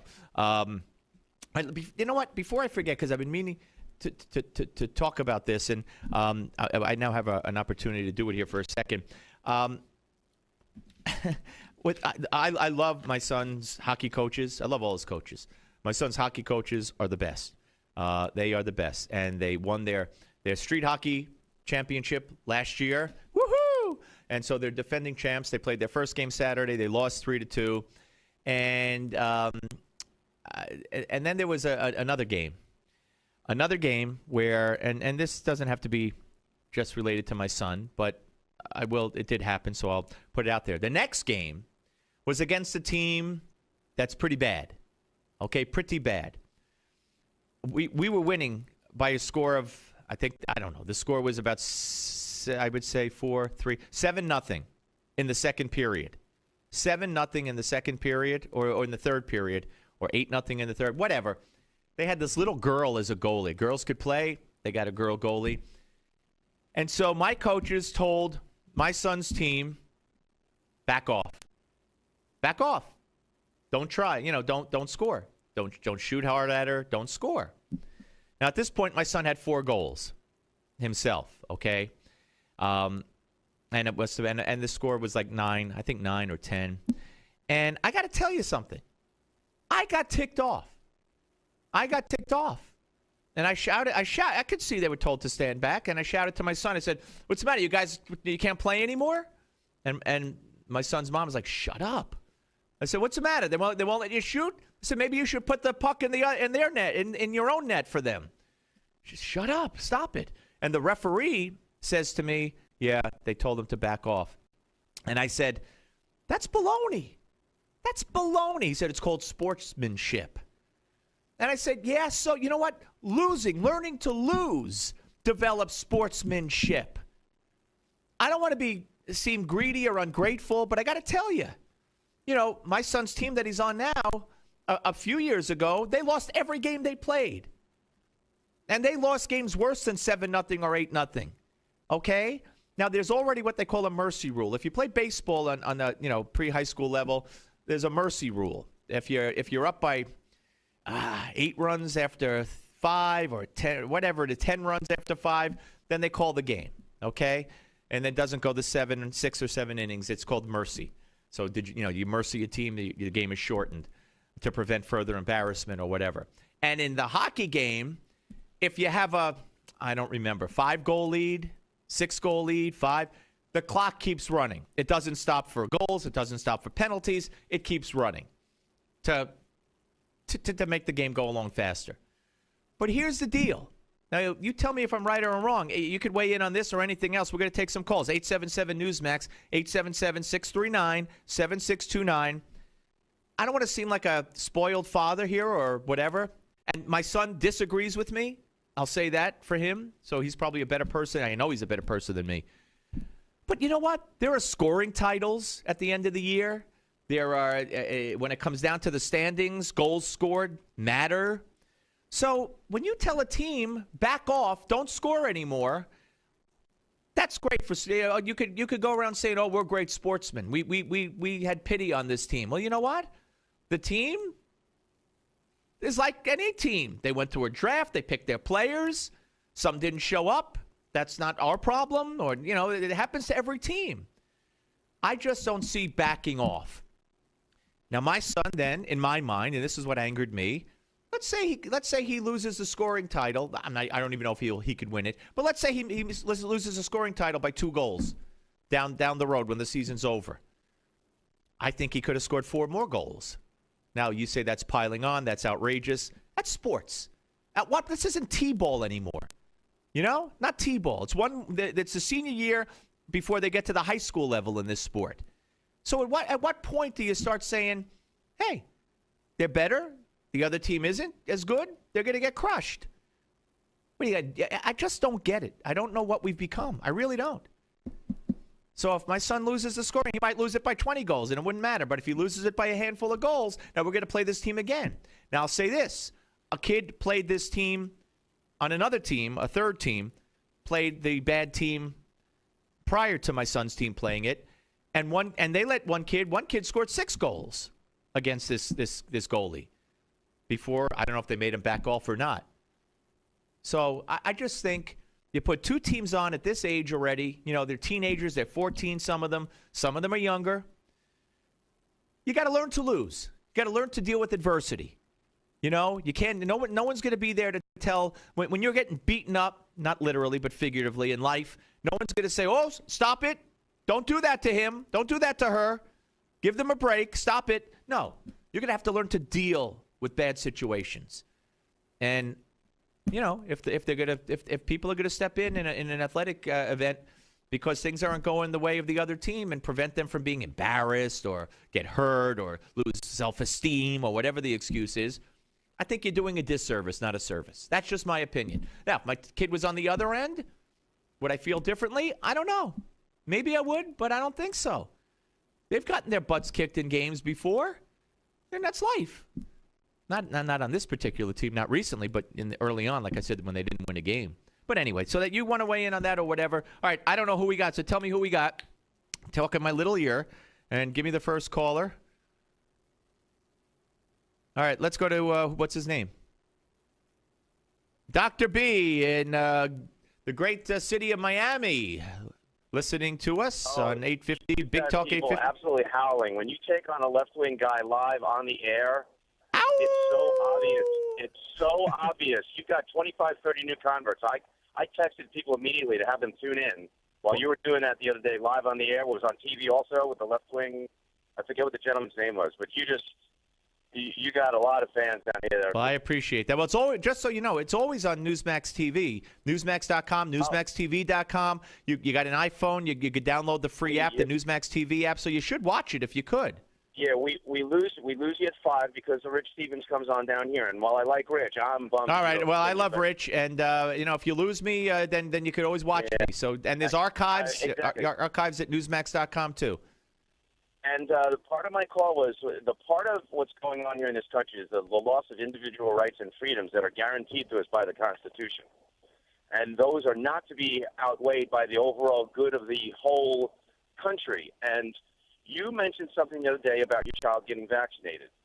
And I, being down here in medicine for 25 years, know the law about vaccines, and I'm not anti-vaccine, and I'm not pro-vaccine. No, I'm not anti-vaccine. I think look, I mean, there are certain vaccines that are worth the risk of you don't want your kid getting polio or, God forbid, something horrific, and diphtheria and tetanus and all that. But, you know, now in New York, they mandated that school kids have to go get a flu shot. I think what happens is even the flu vaccine manufacturers start to get involved when the government tries to mandate stuff, because then you get a kickback. And the reason why you can get a kickback is because there is no law. You're not allowed to force a parent to vaccinate a child with anything because there is an inherent risk in it. If your child is in the emergency room and is going to die of meningitis, and you say, I'm going to pray to Jesus that he gets better and we're taking him out of here, you're not allowed to do that. You can martyr yourself, but you can't martyr your child. Now, if you take that down the legal slippery slope, there is a risk to a vaccine. You can have a serious effect from a vaccine. You can drop dead from a vaccine. It's very rare, but it happens. But the government can't force you to take a risk with your child. So you are well within your rights of saying, especially if you go to a public school, they cannot kick him out of school if he doesn't get his vaccines, and Gardasil is not a required vaccine. Right. Well, when you say it's not a required vaccine, it becomes a required vaccine if the state makes it, like in Texas. No. That's why they backed off. They have no legal standing to do that, and the manufacturers themselves told them to back off because they'd rather it be between the doctor and the patient and the parent. Okay, well that's good to know. So my threat. You remember, you have rights. My promise and my threat to go to jail rather than if they ever decreed that they would give my get my son a Gardasil injection. I said I'd go to jail first, so I guess I won't be going. No, just walk in with an attorney and say, you cannot force my child to be vaccinated. They'll tell you to All be right, you know quiet what? about it and walk away. Okay, sounds good. Hey, Doc, really appreciate you calling and say hello to everyone in South. Well, I just did. I'm saying hello to everyone in South Florida. Thank you. And don't forget, really, Newsmax TV, you could just watch the show when you can't listen, okay? I'll be home in 5 minutes. Okay. Take care. Bye-bye. All right, folks, when we come back, you know the name Bozell, but that's usually reserved for Brent. Do you know the name David? Well, David Bozell will make his debut on this show, executive director of For America. And he has 7 ways, his group has 7 ways to fund healthcare.gov. So we'll talk all about that. The problems with healthcare.gov, which are much more than a website. That's what I should say. On the Steve Malzberg Show. 877 Newsmax. We haven't taken calls in a long time before just now. 877 Newsmax. Steve Malzberg Show, Newsmax TV and radio. The Steve Malzberg Show. Tired of calls, levies, and liens from the IRS or hiring others who don't get the job done? Call Wall & Associates and you'll never talk to the IRS again. The IRS has a program to eliminate tax debt, and Wall & Associates professionals are trained to maximize its benefits for you. Tired of calls, levies, and liens from the IRS or hiring others who don't get the job done? Call Wall & Associates and you'll never talk to the IRS again. The IRS has a program to eliminate tax debt, and Wall & Associates professionals are trained to maximize its benefits for you. You always speak with a live person with real support and real knowledge. We've helped thousands of taxpayers like you settle their tax debt with the IRS for a fraction of what they owe. We solve tax problems. Call Wall & Associates now. 800-574-6029. We have the professionals who know how to solve tax problems. If you owe money to the IRS, your tax problems are not going away by themselves, and the passage of time will only make matters worse. Act now, before it's too late. Call Wall & Associates right now to speak to a professional tax relief agent. Call 800-574-6029. That's 800-574-6029. Again, 800-574-6029.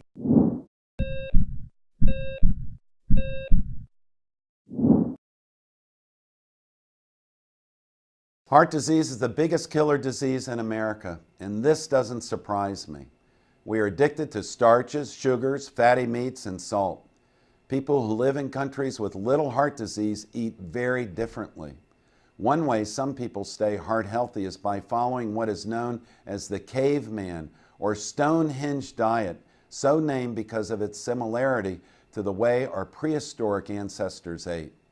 People who follow this type of diet live off local fruits and root vegetables and get their protein mostly from fish and wild game they shoot themselves. Now, since most of us don't hunt or fish for all our protein, here are some simple tips on how you can start to eat like a caveman, modern day style.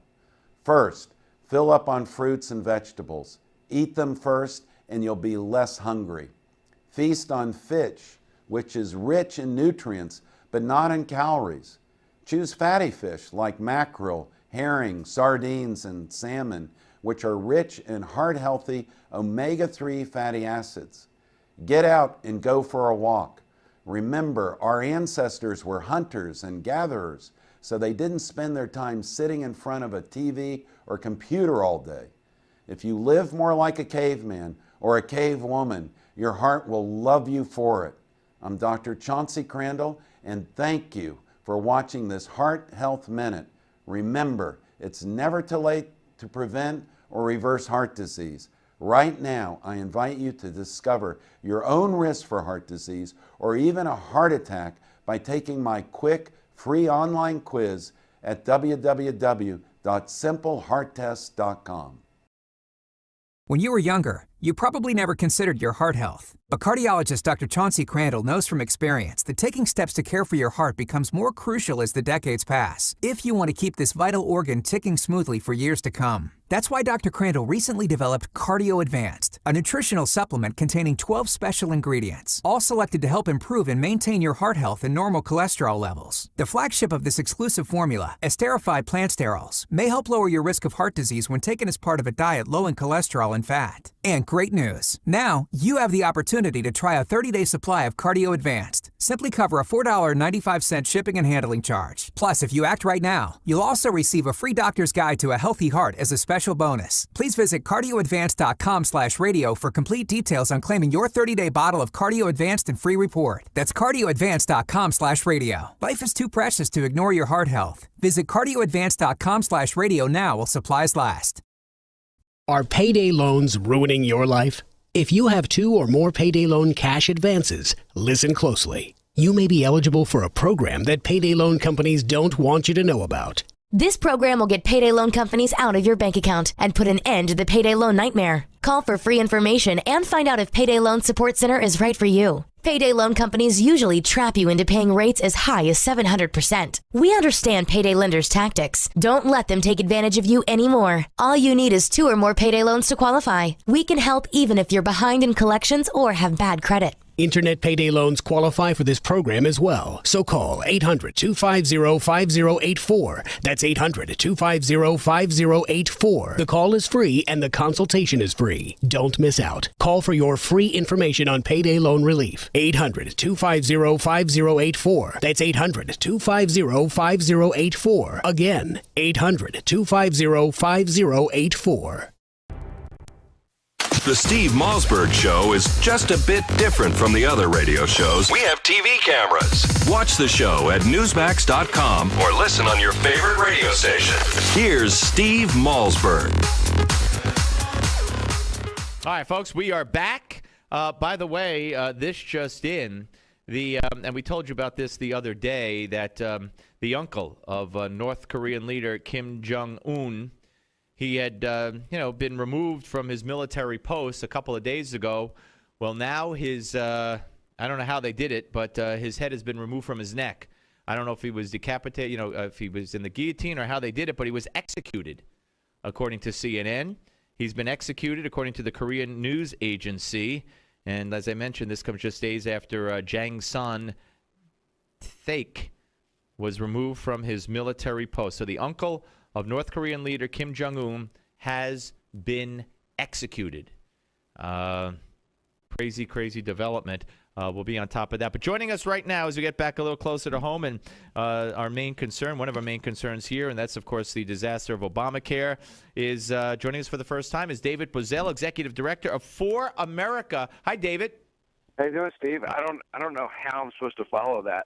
Well, I don't know. I'm sorry to be the bearer of such news. You don't have to follow it. Now, of course, with the name decapitation. I mean, well, I don't know if it was decapitation. No. I should be clear. I don't know if it was decapitation. That was my. I don't know how they executed him. I don't know how they conduct military, regime executions in North Korea. Maybe we'll find out. But however they did it, they did it. But now, hopefully he's in a better spot than he was. That's what you say about people that you care about that pass on. I don't know, but I can't picture much of a worse spot. Anyway, of course, I'd be remiss if I didn't ask you with the name Boesel, relation to Brent. Yeah, I'm his oldest. So, okay. I was probably conservative in the womb. I didn't have any... Well, your dad's a great man, and we go back a lot of years, and I've enjoyed talking to him and having a relationship with him, and being helping him to put out his effort. Because I think he does great work and great service. Now, you are doing the same through For America, and particularly with your exposing here. Yeah, because it's true, and this is what Republicans have to express, and what people all over America need to know, that Obamacare is more than a website. Right, yeah. And you got 7 ways that Obamacare is the top 7 ways, and you got little videos under them, and I think it's a real cool thing. People should go to foramerica.org to check it out. Yeah, check out the blog.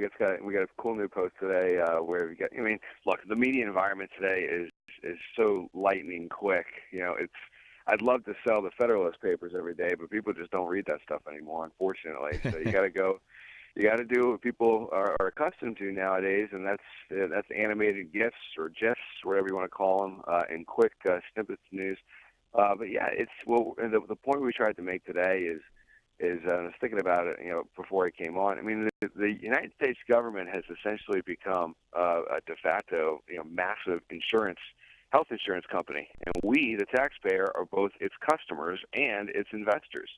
And but the singular difference is it's probably the worst health insurance company in the history of mankind, in the sense that it's gone over budget, and one of its goals was to cover everybody. They're at a net loss now of about 5 million people. So you got 5 million people more who have lost their coverage and have signed up. Yeah. Right. Exactly. Covering young people. I mean, ask any collegiate student, ask the colleges who are responsible for covering these kids. Those premiums have gone through the roof. The pre-existing condition stuff, if you read the fine print in the law about pre-existing conditions, sounds good on paper. It can't be excluded. Well, yeah, I wanted to ask you about that because at the website, foramerica.org, and with the blog, The 7 Ways Obamacare is More Than a Website, the one I was going to question you about was where you talk about the individual plans being canceled and prices going up, et cetera, and your employer plan will be canceled eventually. But you have here, as it turns out, pre-existing conditions won't be covered. Now, what is that about? Well, in other words, you won't be excluded if you have a pre-existing condition, but the law does not guarantee that you're going to get health care. I mean, there's a difference between health insurance and health care. Right, that's true. So there's no guarantee that you're going to be able to keep. If you're currently having medical care for your pre-existing condition, there's no guarantee that you're going to keep it. That's a great point. Yeah, there's no guarantee that you're going to keep your doctor.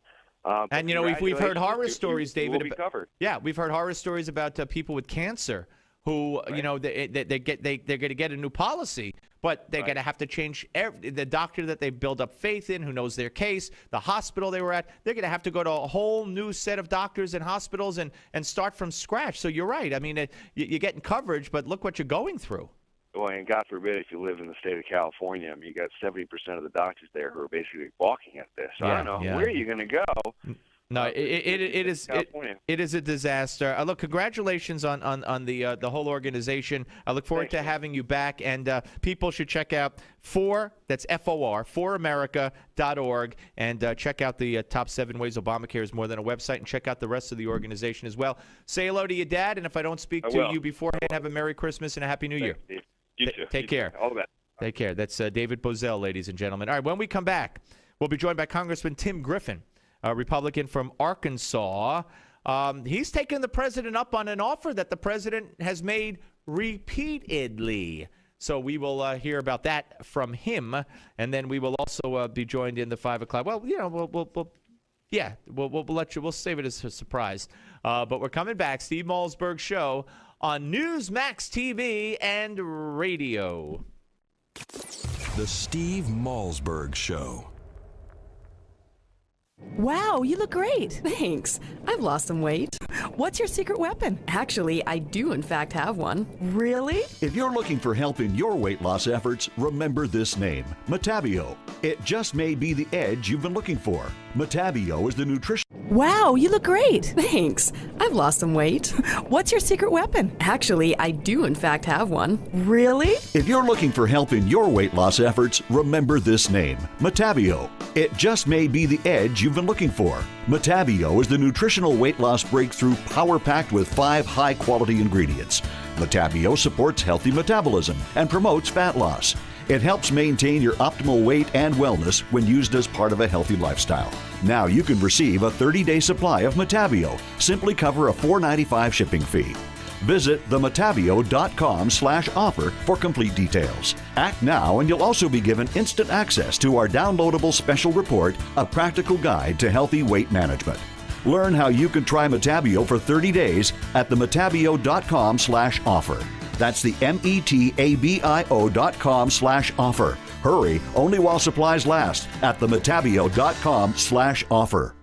Don't complain about your cable bill going up and up and up. Do something about it. Grab a pencil and jot down this special number, 1-855-625-MYTV. The more cable TV rates go up, the better digital satellite TV looks. So cancel the cable and get more of your favorite channels in 100% digital quality for less money. Call 1-855-625-MYTV. Right now to sign up for packages starting as low as $19.99, and there's no equipment to buy. You get free HD TV upgrade, a free DVR upgrade, and free professional professional installation. You control what you watch when you watch it. Record your favorite shows. Pause and rewind live TV. Even skip the commercials. Watch local channels too. At just $19.99, what are you waiting for? Pull out your major credit or debit card. Call 1-855-625-MYTV. 1-855-625-MYTV. Cancel the cable, cut costs, and get more. 1-855-625-MYTV. 1-855-625-MYTV.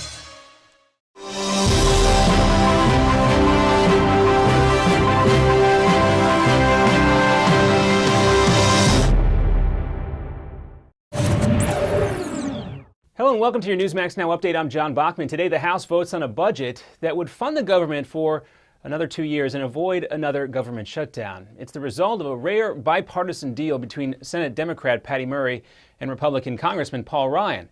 The new budget calls for $23 billion in deficit cuts over 10 years, but some conservatives say that's not nearly enough. Some groups are taking it a step further, calling it a bad deal, bad politics, and bad policy. The status quo is better. It sends the wrong message to the stock market, the wrong message to the world. It says we're not serious about our debt. And the group Heritage Action for America says it's actually a step backwards, and they have been urging lawmakers to vote no. GOP leaders, including House Speaker John Boehner, are not happy with this criticism from the far right. Boehner called it, quote, ridiculous.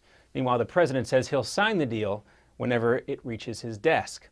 And Senator John McCain increases the volume on cries from Congress calling for tougher sanctions against Iran at the end of this 6-month interim agreement over nuclear weapons.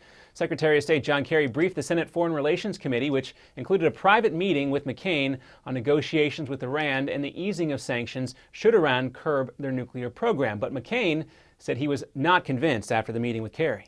Many of the statements that the Secretary of State made as facts, I know are factually false because I just came back from the region. Also, Republican Senator Lindsey Graham, a supporter of an increase in sanction, also said after the meeting that the bipartisan bill should go ahead. Iran's foreign minister, however, has said that new sanctions would kill the agreement that's already in place, that interim agreement which Tehran has agreed to limit uranium enrichment in return for easing those international sanctions. And the NTSB just wrapped up a nearly 12-hour hearing focused on last summer's plane crash in San Francisco and the airline industry's dependence on autopilot. During the hearing, experts said about 40% of accidents were tied to some sort of over-reliance on autopilot, and it's been suggested that this may have contributed to the Asiana crash in San Francisco. And the man accused of using fake sign language during Tuesday's Nelson Mandela Memorial has come out to defend himself. The interpreter says that he has been a champion of sign language, and he says that his work speaks for itself.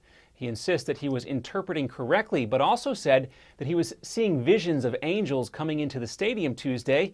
He also admitted, and this is kind of scary, that he's a schizophrenic and has a violent past. The South African government is now looking into how the interpreter passed security background checks before the memorial. Strange story. Well, next up, the Golden Globe nominations are in. We'll show you who's in the running for Best Picture, Best Actor, and Best Actress. Also, we have a Newsmax exclusive with anti-tax crusader Grover Norquist. What grade does he give this new budget deal in Congress? Next. I used to sleep like a baby. Now I have to get up in the middle of the night just to go to the bathroom. And not just once. Men, if you suffer from frequent urination, the inability to empty your bladder, a hesitant urine stream, or leaking due to an aging prostate, listen to this. Renowned physician Dr. David Brownstein believes this does not need to be an inevitable part of aging. After extensive research, Dr. Brownstein has recently developed Prostate Revive, the dietary supplement specifically formulated to help improve and sustain normal prostate function. And now you can receive a 30-day supply of Prostate Revive. Just cover a $4.95 shipping fee. For complete details, visit prostaterevive.com/offer. Act now, and you'll also be given instant access to our downloadable special report, A Doctor's Guide to a Healthy Prostate. Learn how you can try Prostate Revive for 30 days at prostaterevive.com/offer. Hurry, limited time offer. That's prostaterevive.com/offer. Hi, this is Mike Reagan. You need to watch out because thousands of new Obamacare rules are currently being implemented, and few know what the law says or does. Listen to what Senator Max Baucus, one of the authors of the Obamacare law, recently said. I tell you, I just see a huge train wreck coming down, and I don't see any results yet. I just see a huge train wreck. He's right. So protect yourself from this train wreck. Get the #1 bestseller, the Obamacare Survival Guide. Newsmax says it's the best guide to the new law. Join more than 500,000 Americans who have their copy. Get the Obamacare Survival Guide at bookstores everywhere, or get our special $4.95 offer and save $15 off the cover price by going now to Obamacare911.com. That's Obamacare911.com. That's Obamacare911.com. And welcome back. This year's Golden Globe nominations have been released. Here's a preview of just a few of them. For Best Motion Picture in the Drama category, 12 Years a Slave, Captain Phillips, Gravity, Philomena, and Rush round out the titles. And Best Actress nods in the film category go to Cate Blanchett, Sandra Bullock, Judi Dench, Emma Thompson, and Kate Winslet. Over on the actors' side, Chiwetel Ejiofor, Idris Elba, Tom Hanks, Matthew McConaughey, and Robert Redford all made it into the Best Actor category for film. And Grover Norquist tells us in an exclusive interview that the GOP should support this budget deal, despite what other conservative groups say. Over the next decade, we will spend less than we were going to, and going out 10 years, 15, 20, 30, 40, 50 years, there are $30 to $50 billion of permanent savings every decade. And that's going to do it for this edition of your Newsmax Now Update. I'm John Bachman. The Steve Malzberg Show is live now from New York. Free. 1-877-Newsmax. That's 1-877-639-7629. Or email Steve at malzbergshow@newsmax.com. Here is Steve Malzberg. And welcome back. Hour number 3, folks, of the Steve Malzberg Show. Lots of breaking news today, as we've been keeping you informed of and making some news along the way as well. We're joined right now by Arkansas Congressman Tim Griffin, Republican, of course. And Congressman, welcome to the show, sir. Thank you for having me on. I appreciate it. Well, it's my pleasure. Little Rock, I think there was some other politician who came from Little Rock. I'm not really sure. Anyway. Well, Clinton grew up in South Arkansas. That's where I grew up. I represent Little Rock and the 6 counties around the Little Rock area, so Central Arkansas. Gotcha. Okay. Well, I really admire what you did. You've called out the president. I mean, if we've heard him once, we've heard him a million times say, and all the while he has not been willing to do this, he goes around saying, "Hey, I'm open to ideas on the Affordable Care Act. I'm willing to listen. You got a better idea? Just tell it to me. I'll meet with anybody." And of course, he never meets with anybody, not even Kathleen Sebelius, as it turns out, for 3 years, but let alone Republicans. So you, 33 House Republicans, are now requesting a meeting with the president on Obamacare. Hey, look, I'm just taking him at his word. He said he wants to hear ideas. We've got them and would be happy to share them with him. He said he would meet with anybody. I disagree with him on a lot of things. I think I qualify as an anybody. And so we'll see what he says. The question that a lot of us are asking is why does the president insist on doing things the old-fashioned way, the old way, and that is top-down, where you find a problem and then you find the federal agency that can fix it, right?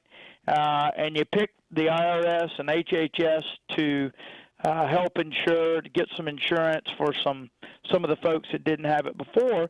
And in the meantime, you take a wrecking ball to everybody who liked their insurance. I mean, that whole top-down, Washington knows best approach is the old way of doing things, and there is a much better way that is bottom-up, that is patient and doctor-centric, where individuals are deciding what's best for their own health, instead of the federal government saying, we're going to tell everybody in America the way it ought to be. And I'll give you an example. Some folks were happy with their insurance. They liked the price of it. They liked the fact that it provided what they needed for their age and their condition. And instead of the president saying, well, that's fine. You do what you got to do. You make your own choices. that's between you and your doctor, right? Instead of doing that, he, through Obamacare, said, the federal government and I know best. We know what insurance you ought to be allowed to have and what insurance you shouldn't be allowed to have, and we're going to make sure that if the insurance you have and you like doesn't look like what we want it to look like, then we're going to make sure it goes away. And that's just one example of the whole top-down approach, and it doesn't work. That's why Medicare, as much good as it has done, is heading toward bankruptcy, right? Needs reform. Absolutely. And Medicaid headed toward bankruptcy. Social Security's got a little longer. But if we know anything, it's that the federal government does not have the answers, all of the answers. And Obamacare is predicated on that. And so we have a whole list of ideas, and some of them have been around for several years. Well, let me stop you there, Congressman. Yeah, and you point out that, and rightfully so, that there's a false choice being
out there, and I will tell you, we had a number of bills, and I have a whole list of them, that were being discussed and were introduced right around the time of Obamacare being debated.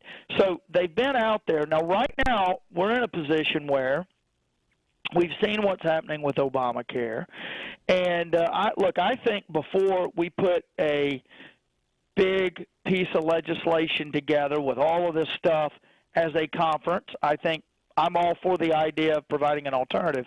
But before we get there, I think it's sufficient to say, look, let's talk about, Mr. President, these ideas, and we won't even write them into detailed legislation yet. Let's talk about which ones you like and which ones you don't like and why you don't. Because, look, the reality is he's going to be president for the next 3 years, and I didn't want him to be. I didn't vote for him, but he is. And so what I'm saying is, look, the first thing we've got to do here is have you, Mr. President, not demagogue untruthfully, which is what he's doing when he says it's Obamacare or nothing. They right. have no idea. Well, Congressman, let me ask you, you sent the letter. Do you expect a response from him? Here's what I'm going to do. Yeah. Here's what I'm going to do. What I'm going to do is give him the holidays, and as soon as we get past the holidays, I'm going to start a countdown clock, and every single day I'm going to put out a press release telling how many days it's been since he invited us, how many days it's been since I accepted, and how many days of silence. I think that is seriously a brilliant idea. Every single day until I leave Congress. And where will I find that clock? Well, It's either you're probably on our website. Okay. What we'll probably do is set the clock up and put out daily a press release. All right. Well, daily. we will be in touch with you, because I think that is a brilliant idea. That's something the American people could look at and see, and you're calling him out. And if he meets with you, you win. And if he doesn't meet with you, at least public relations-wise, unfortunately, you win as well. So look, we're going to be transparent about it. Yep. He publicly said he wanted to meet. I publicly said I wanted to meet. Great. If we don't meet, it ain't my fault, my friend. Hey, listen, you have a Merry Christmas and a great holiday, sir. Hey, loved being on your show. Thank you very much. Merry Christmas. You Bye-bye. too. Congressman Tim Griffin, ladies and gentlemen. Now, you see, there's some forward thinking. They're going to put a clock. How many times has the president said, hey, I'll meet with anybody. I'll meet with Republicans if they have good ideas. He's called them out on this. They sent him an invite. We want to meet with you. We accept your invitation. He's not going to pressure him till after the holidays, but they're going to keep a clock, which they'll put up after the holidays, just saying how long it's been since the challenge, how long since they accepted the invitation, and how long it's been since the president hasn't responded. That's something Democrats would do. That's brilliant. Brilliant. It's simple. And it's not nutty or over the top. Simple and brilliant, because it speaks to the people. We shall see how that progresses. Very, very exciting. Congressman Tim Griffin. All right, folks, we're coming back. More news being made right here every minute on the Steve Malzberg Show, Newsmax TV and radio. You have the right to remain silent, but we'd prefer if you didn't. Bending the law, bending the law.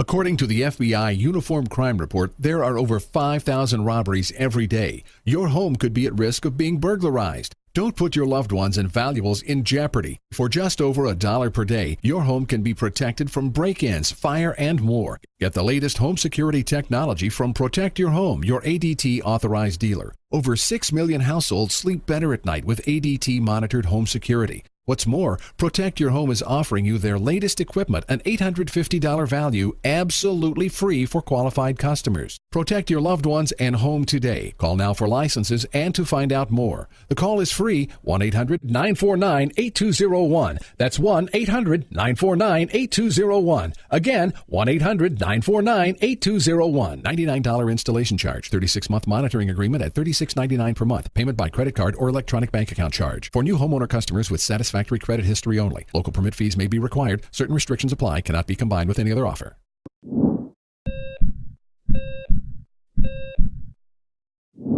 Judging from everything you hear, you think all cholesterol is bad, but that's not really true. You need a certain amount of cholesterol to maintain good health. The problem is that too much cholesterol in your blood contributes to a plaque, a fatty substance that narrows the coronary arteries that feed blood flow to your heart. Picture your coronary arteries as a 4-lane highway. If one lane becomes blocked, traffic still flows well. 2 lanes, no major problem. But if a 3rd lane becomes blocked, that spells trouble. It's the same way with your coronary arteries. And when plaque slows their blood flow to your heart, this can even cause a heart attack. The good news is that when it comes to cholesterol, lifestyle changes can pay off big time. Even a small reduction in plaque can be like opening up another highway lane. Suddenly, blood flow that was stalled can go forward again. Changing your lifestyle does not have to be hard. And in fact, here are 3 ways to help you start lowering your cholesterol. Snack on nuts. Nuts are probably one of the easiest and tastiest ways to lower cholesterol. Walnuts and almonds are among the best. Bulk up your diet with fiber. Choose whole fruits instead of a fruit juice, brown rice instead of white, and if you're eating a baked potato, be sure to leave the skin on. Choose fish. Fish contains cholesterol-fighting omega-3 fatty acids. I'm Dr. Chauncey Crandall, and thanks for watching this Heart Health Minute. Remember, it's never too late to prevent or reverse heart disease. Right now, I invite you to discover your own risk for heart disease or even a heart attack by taking my quick, free online quiz at www.simplehearttest.com. If you are successful at what you do, whether you're a doctor, a lawyer, a business owner, or you have a great career, you understand the concept of protecting yourself. Well, are you protecting yourself, your family, and your assets with quality term life insurance? Consider these possible rates. A man age 45 non-tobacco user could obtain $1 million of coverage for as little as $75 a month, and this rate is fixed for the next 10 years. We specialize in policies of $500,000 and above. A man age 50 non-tobacco user may be able to obtain $500,000 of coverage for as little as $115 a month. And this rate is fixed for the next 20 years. We have great rates for smokers too. Call the Term Lifeline now. 800-430-1309, 800-430-1309, 800-430-1309.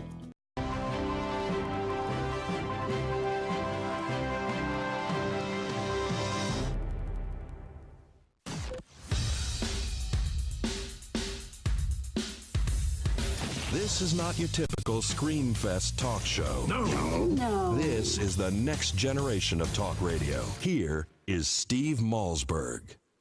I take my fair share of criticism from the right and from the left. You know, I came here to fight for a smaller, less costly, more accountable federal government. And this budget agreement takes giant steps in the right direction. It's not everything I wanted. But when groups come out and criticize an agreement that they've never seen, you begin to wonder just how credible those actions are. All right, folks, that was John Boehner earlier today. As I mentioned earlier in the show, doubling down on remarks he made yesterday. Joining us now to talk about this is Chris Chicola, president of the Club for Growth. Hey, Chris, thanks for coming on.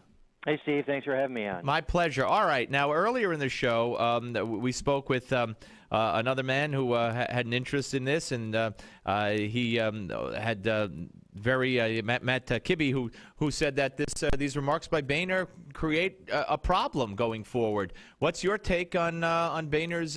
It's not something he said in anger yesterday and then tempered it down today. He ratcheted it up today. Well, he did. He's frustrated, and he's got a tough job. You know, the Club for Growth, we took the same position as some other groups. We didn't comment before we saw it, but it doesn't really matter because what the groups that commented it before they saw it, they were right. I mean, they anticipated what the deal would be, and they said if that's the case, we'll oppose it. We waited till we saw it, and it was something that we opposed. So I'm not sure what the speaker's point is other than he is frustrated. And, you know, frankly, I'd be frustrated too if I had his job, frankly, because he couldn't get enough Republicans to do what Republicans say they're for, and that was keep the sequester, to make sure we don't bust the spending caps. And the House could have passed that easily with no Democrat votes. But they chose not to, and they chose to say what Republicans or politicians, regardless of their party, always say is, we can't do the hard work now, so trust us to do the hard work later. So he said this takes giant strides. It takes almost no strides. It raises the deficit immediately. It spends more immediately, and it says in year 9 and 10, trust us to save more later. And I'm not sure what Congress has done in our recent memory that should instill that trust in anybody. Yeah, and you have, I know that you're in support with the top 3 Senate Republicans who are all on record as opposing this budget. It's not going to matter in the Senate. But what do you think the motivation was here? I mean, speculation has been that they would do anything to avoid any kind of scrutiny from the media and give the left any kind of talking points by, talking about a shutdown or having that risk rear its ugly head again. But, first of all, I'm of the opinion that if you handle it right, no matter what the media says, and they did not handle the shutdown right, you could pin the blame where the blame belonged, and that was on the President of the United States for not negotiating and who was willing to go over the so-called cliff with the debt ceiling because he wouldn't go do as much as delay the device tax for a year. But they don't, they don't know how to express themselves, and here it resulted in this capitulation out of fear of being made the villain again.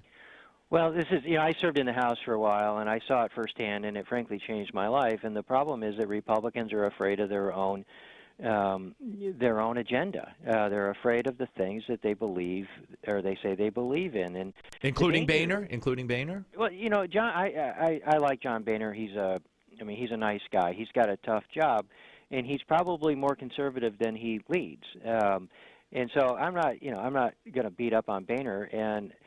But the problem is, it's the behavior of the Republicans when they're in the majority. They are in the majority in the House.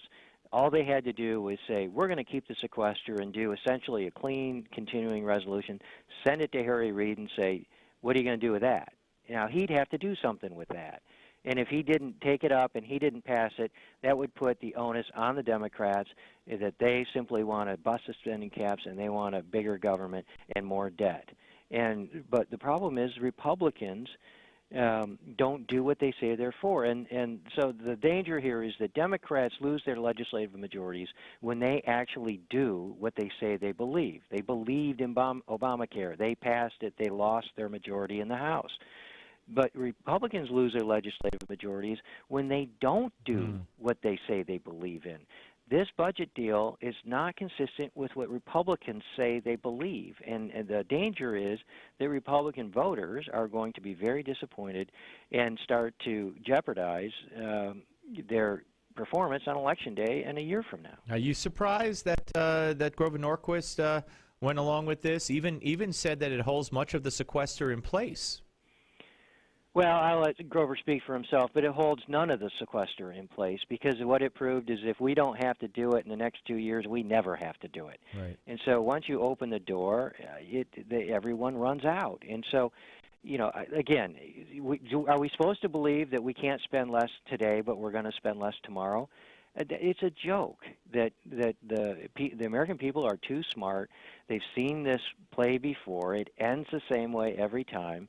And give me one example where they've said we're going to behave better later than we are willing to right now. It just doesn't happen. And Congressman, so where do we go from here? Does your group is it discouraged by the tone of Boehner? Does it back off? Does it double down yourselves and try to vote out the people who would vote for this? Well, where do you go? Well, what's most important is what the American people think, more than what we think or what John Boehner thinks. I don't take Boehner's comments personally. He's frustrated. I understand. All we do is focus on the policy, and this is not pro-growth policy. But the concern that everyone should have is, does this discourage enough Republicans and compromise their opportunity to hold the House in 2014? I don't know the answer to that yet, but certainly... You knew my next question. Well, I saw, when I served in the House from 2002 to 2006. It was the worst time for the Republican brand. We betrayed the brand to the point where we got kicked out of office. We got 20 seconds, Congressman, just so you know. And that's a lesson I'm just not sure Republican leadership ever learns. Yeah. Well, listen, I appreciate you coming on. I hope to speak to you again, and have a very Merry Christmas and Happy New Year, sir. Great. Thank you, too, Steve. Thank you. Okay, folks, there you go. Former Congressman Chris Chicola, president of the Club for Growth. It's crazy, and the media is playing up this war. Conservatives, just like they did during the shutdown, the evil Tea Party against this establishment. They never get tired of it. Steve Malzberg Show, Newsmax TV and radio, coming right back. The Steve Malzberg Show. I used to sleep like a baby. Now I have to get up in the middle of the night just to go to the bathroom. And not just once. Men, if you suffer from frequent urination, the inability to empty your bladder, a hesitant urine stream, or leaking due to an aging prostate. Men, this is the time in your life when you have more freedom to travel, more time for leisure, including an active lifestyle, even renewed intimacy. The last thing you want is the hassle of an aging prostate. Frequent trips to the bathroom also keep you awake at night. But here's good news. Renowned physician Dr. David Brownstein believes that prostate concerns do not have to be an inevitable part of aging. As a result, Dr. Brownstein has recently developed Prostate Revive, the dietary supplement specifically formulated to help improve and sustain normal prostate function. Learn more about how you can receive a 30-day supply of Prostate Revive. Just cover a $4.95 shipping fee. Visit prostaterevive.com/special for complete details. Act now, and you'll also be given instant access to our downloadable special report, A Doctor's Guide to a Healthy Prostate, while supplies last. Try Prostate Revive for 30 days at prostaterevive.com/special. That's prostate. Meet John and Nancy. Like many people, John and Nancy have spent their whole lives working hard, saving their money and investing wisely, knowing that it would pay off in the end.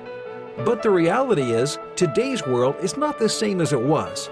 John and Nancy's stocks have taken them on a serious roller coaster ride, and it's all but destroyed their retirement funds. Their house is not even close to being worth what they paid, and to boot, their middle-class paychecks no longer cover their costs. All that hard work and smart investing has gotten them nowhere.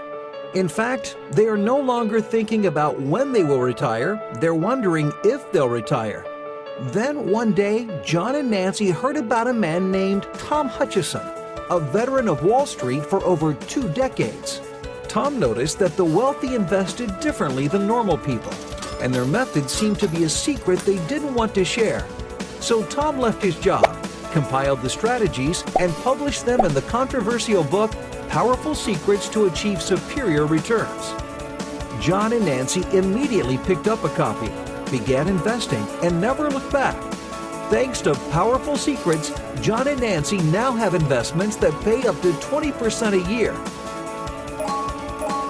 They learned about unique tax-advantaged investments, and their favorite chapter revealed a strategy that anyone can use to turn $50,000 into $1 million. Now, John and Nancy have control of their financial future in this new reality, and they have peace of mind about their investments that they never had before. Best of all, they are back on track to a secure retirement.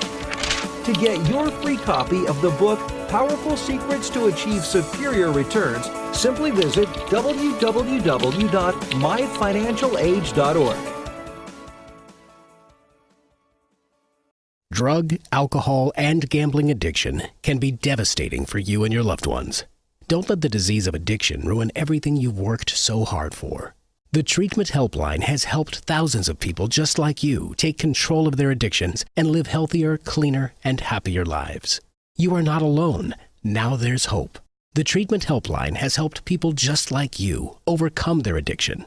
If you or a loved one is suffering from a drug, alcohol, or gambling addiction, let us help you today. Call 1-800-813-9821. Our seasoned addiction treatment professionals can show you how to use your private health insurance to help cover the costs of this life-changing program. Call now and get a free confidential consultation. 1-800-813-9821. That's 1-800-813-9821. Help is only a phone call away. Call 1-800-813-9821. That's 1-800-813-9821. Hot. Satellite link established. Studio lights illuminated. Cameras rolling. Audio and video encoders firing ones and zeros. Internet stream. Streaming. The most technology advanced radio show is on the air. Here's the captain of this enterprise, Steve Malzberg. All right, folks, welcome back. Steve Malzberg Show, 877 Newsmax, 877-639-7629. By the way, coming up in the next segment, the last segment of the show, Sal Scognamillo will join us. He is the chef and owner of Patsy's Restaurant here in New York, and they do this, I don't know if they do it every year, but if he were alive today, Frank Sinatra would have been 98 years old. You know, he and Bob Barker have the same address, same birthday. Barker's 90, I believe, today, and Frank Sinatra would have been 98 years old. And Frank Sinatra, his hangout was Patsy's here in New York City. Patsy's on West 58th Street between Broadway and 8th. There's a lot of Patsy's, but there's only one, in my mind, real Patsy's where I go and where Frank Sinatra used to hang out, and it's been there forever. And anyway, he's going to join us to talk about some of the memories of Sinatra, tell some stories about it. And they do this. They had Danny Aiello at Patsy's today, other people who had experiences and knew Frank Sinatra, and this is broadcast over the radio and on iHeartRadio. And so it's going to be very interesting to talk to Sal and hear some of the stories. What was Frank Sinatra's favorite dish? There's even a Thanksgiving story. Very, very, very poignant Thanksgiving story. So we'll talk all about that. But keeping with the New York theme, because this has national implications, the Super Bowl will be played here. And by the way, Joe Biden did not know that the Super Bowl was going to be played here. Now, you know, on this one, I don't actually fault him all that much. I'm not really going to go crazy on Joe. I'm looking. Yeah, I'm looking. You see a Joe Biden cut somewhere like at the, wait a minute. It's got to be one of the last cuts. And it happens to be, he was doing an interview. I'm not even sure where this interview was being done. Did I actually get this? No. Yes. Cut number 28. Here he is. Let's hear it, and then we'll explain it. Cut 28. I think she's answered the question, old buddy. What part of New Jersey are you from? Right by Giants Stadium, Mr. Vice President. All right. Home of the Super Bowl. The home of the Super Bowl. All right. Maybe not this year. We're going to talk about that. But beyond the scope of this discussion. But, Steve, thank you so much for calling in, and it's very sweet that we have people right, like you who are willing to speak on behalf of your colleagues. Okay, cool. Anyway, not this year. Now, that was a reference to the fact that the Giants are officially out of the playoffs and had a miserable year, or having a miserable year, and that when the man who lives in Jersey by Giant Stadium, which is MetLife Stadium, by the way, said the home of the Super Bowl, Joe Biden said, well, not this year. Well, first of all, on a couple of levels, I'm sure that sports expert Barack Obama would not have answered in that manner because he knows what I'm going to say. First of all, the home of the Super Bowl, the Giant Stadium has never been the home of the Super Bowl, Mr. Vice President. Never, ever, ever, ever, ever, even when the Giants have won the Super Bowl, because the Super Bowl has never been played here. It's never been played outdoors at a cold weather stadium. It's always played indoors in cold weather venues or at warm weather sites.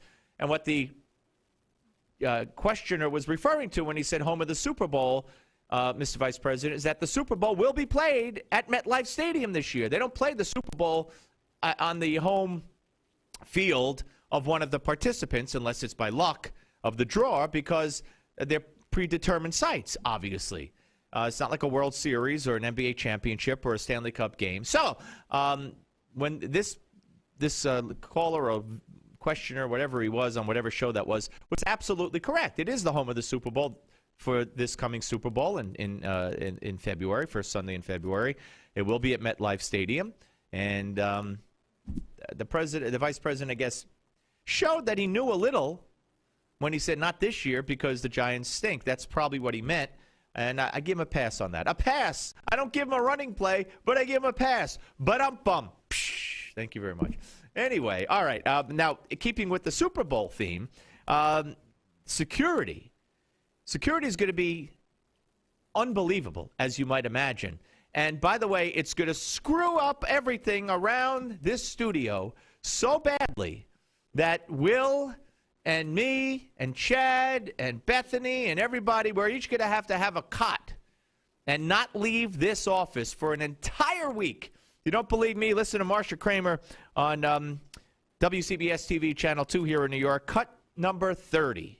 The NYPD is amassing its amazing arsenal of security initiatives to make sure the only bullets fired when the NFL comes to town are by the quarterbacks on the football field. Parking at MetLife Stadium will be strictly limited, and so the NFL is discouraging fans from driving to the game.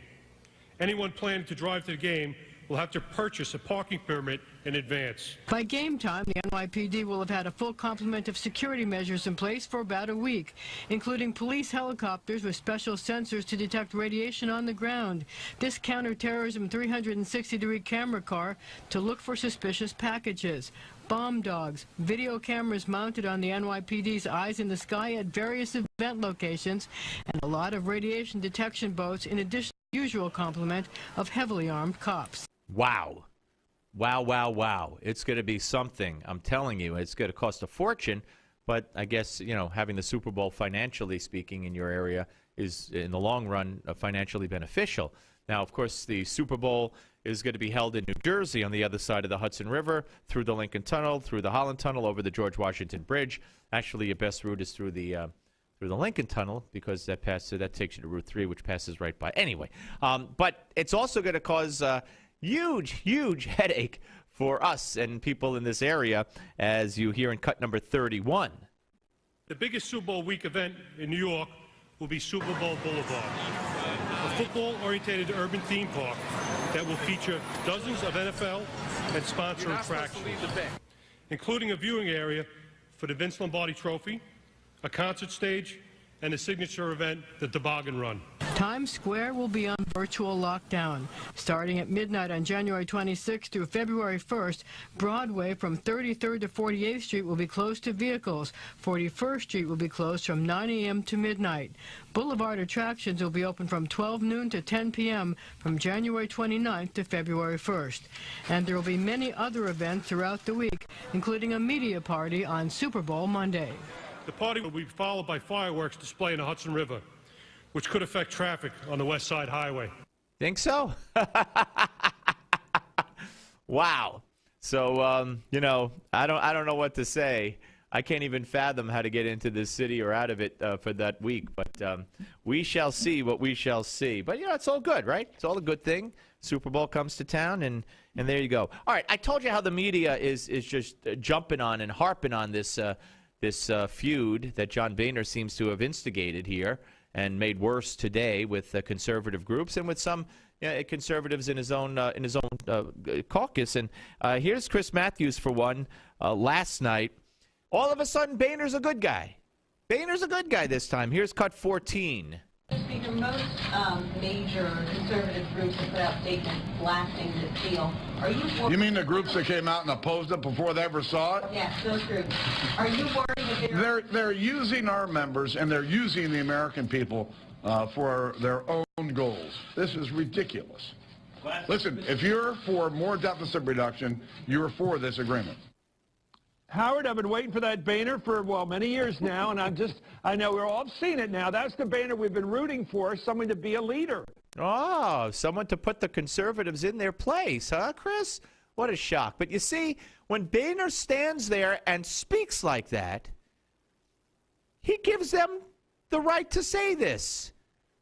And when he accuses conservative groups, true conservative groups, who have the good of the country at heart based on their own political philosophies, when he blasts them and mocks them and smirks at them, and Paul Ryan standing in the background smirking away too, to me that is so counterproductive. So counterproductive. You want to alienate your base? You want to turn people away who really, really were excited about a Republican House and getting things done? You want to really make fun of them and mock them and tear them down and give the media all the ammunition they need to do the same based on your own words, Speaker Boehner? I don't get it. I don't get it. All you had to say was, look, these groups have given our party great support over the years, and we respect their opinion. And, you know, maybe I wish they would read it before they would criticize it, but they have every right to say what they want to say. I disagree with them respectfully. Instead, he mocks them. I don't understand. It's the same John Boehner who said, yeah, you know, we're not sensitive enough to women. We got to be more sensitive to women. Instead of saying, when asked about alleged coaching on how candidates should speak to women on the Republican side, instead of saying, look, we could do better with every constituency. We could talk better to women. We could talk better to every constituency. So this shouldn't be seen as something out of the ordinary or special or unique to women. We're just looking to do better with the entire electorate. Nope. Yeah, we have trouble talking to women. We got to be more sensitive. What? And then the media runs with that. You know, what can I say? Same John Boehner, who after the shutdown was over, you know, waved the white flag and said we did our best, and virtually admitting, or not admitting, but saying that he was responsible for shutting down the government. We tried to get what we want, and we couldn't. Why would you say that? You say the government got shut down. We didn't do it. We didn't do it, and now we've given in. Yes, but we gave in because enough is enough. It's been proven that we have a president in the White House who will not negotiate with the other side, who's a divider, not a uniter, and who is willing to risk our good faith and credit. And all we demanded, all we wanted, was a one-year delay on the medical tax device, or the medical device tax. And even that the president wouldn't negotiate with us. So, but no, instead, we tried. John Boehner, I'm not going to say he's a bad speaker of the House, but he's a bad speaker. He can't communicate. What he did today and what he did yesterday, knocking conservative groups, is wrong. It's ill-advised. What he said about sensitivity to women when that question came up, he handled it poorly. There was a better way to do it. And I don't get it. And the way he handled the shutdown, the aftermath of the shutdown could have been a time to make the point, could have been a time to turn it around, turn the whole thing on its head, and say, we caved, yes, but we caved to save the country from a president who was unwilling to budge, unwilling to move, and willing to take this country somewhere it's never been before. And to prevent that from happening, yes, we caved, but we caved for America. How would that? I thought of that on my own the day it happened. Okay? So in other words, how smart do you have to be? Right? If I could think of that off the top of my head. And you're telling me there are people telling Boehner what to say? There are people advising Boehner? This is what they advise him? Hey, you get all Boehner's advisors, you let them run the presidential campaign of the Republican nominee in 2016, and we could start writing up the heading, President Hillary Rodham Clinton. You mark my words. Mark them. Mark them somehow. Steve Malzberg Show, Newsmax TV and radio. The Steve Malzberg Show. Are payday loans ruining your life? If you have 2 or more payday loan cash advances, listen closely. You may be eligible for a program that payday loan companies don't want you to know about. This program will get payday loan companies out of... Are payday loans ruining your life? If you have 2 or more payday loan cash advances, listen closely. You may be eligible for a program that payday loan companies don't want you to know about. This program will get payday loan companies out of your bank account and put an end to the payday loan nightmare. Call for free information and find out if Payday Loan Support Center is right for you. Payday loan companies use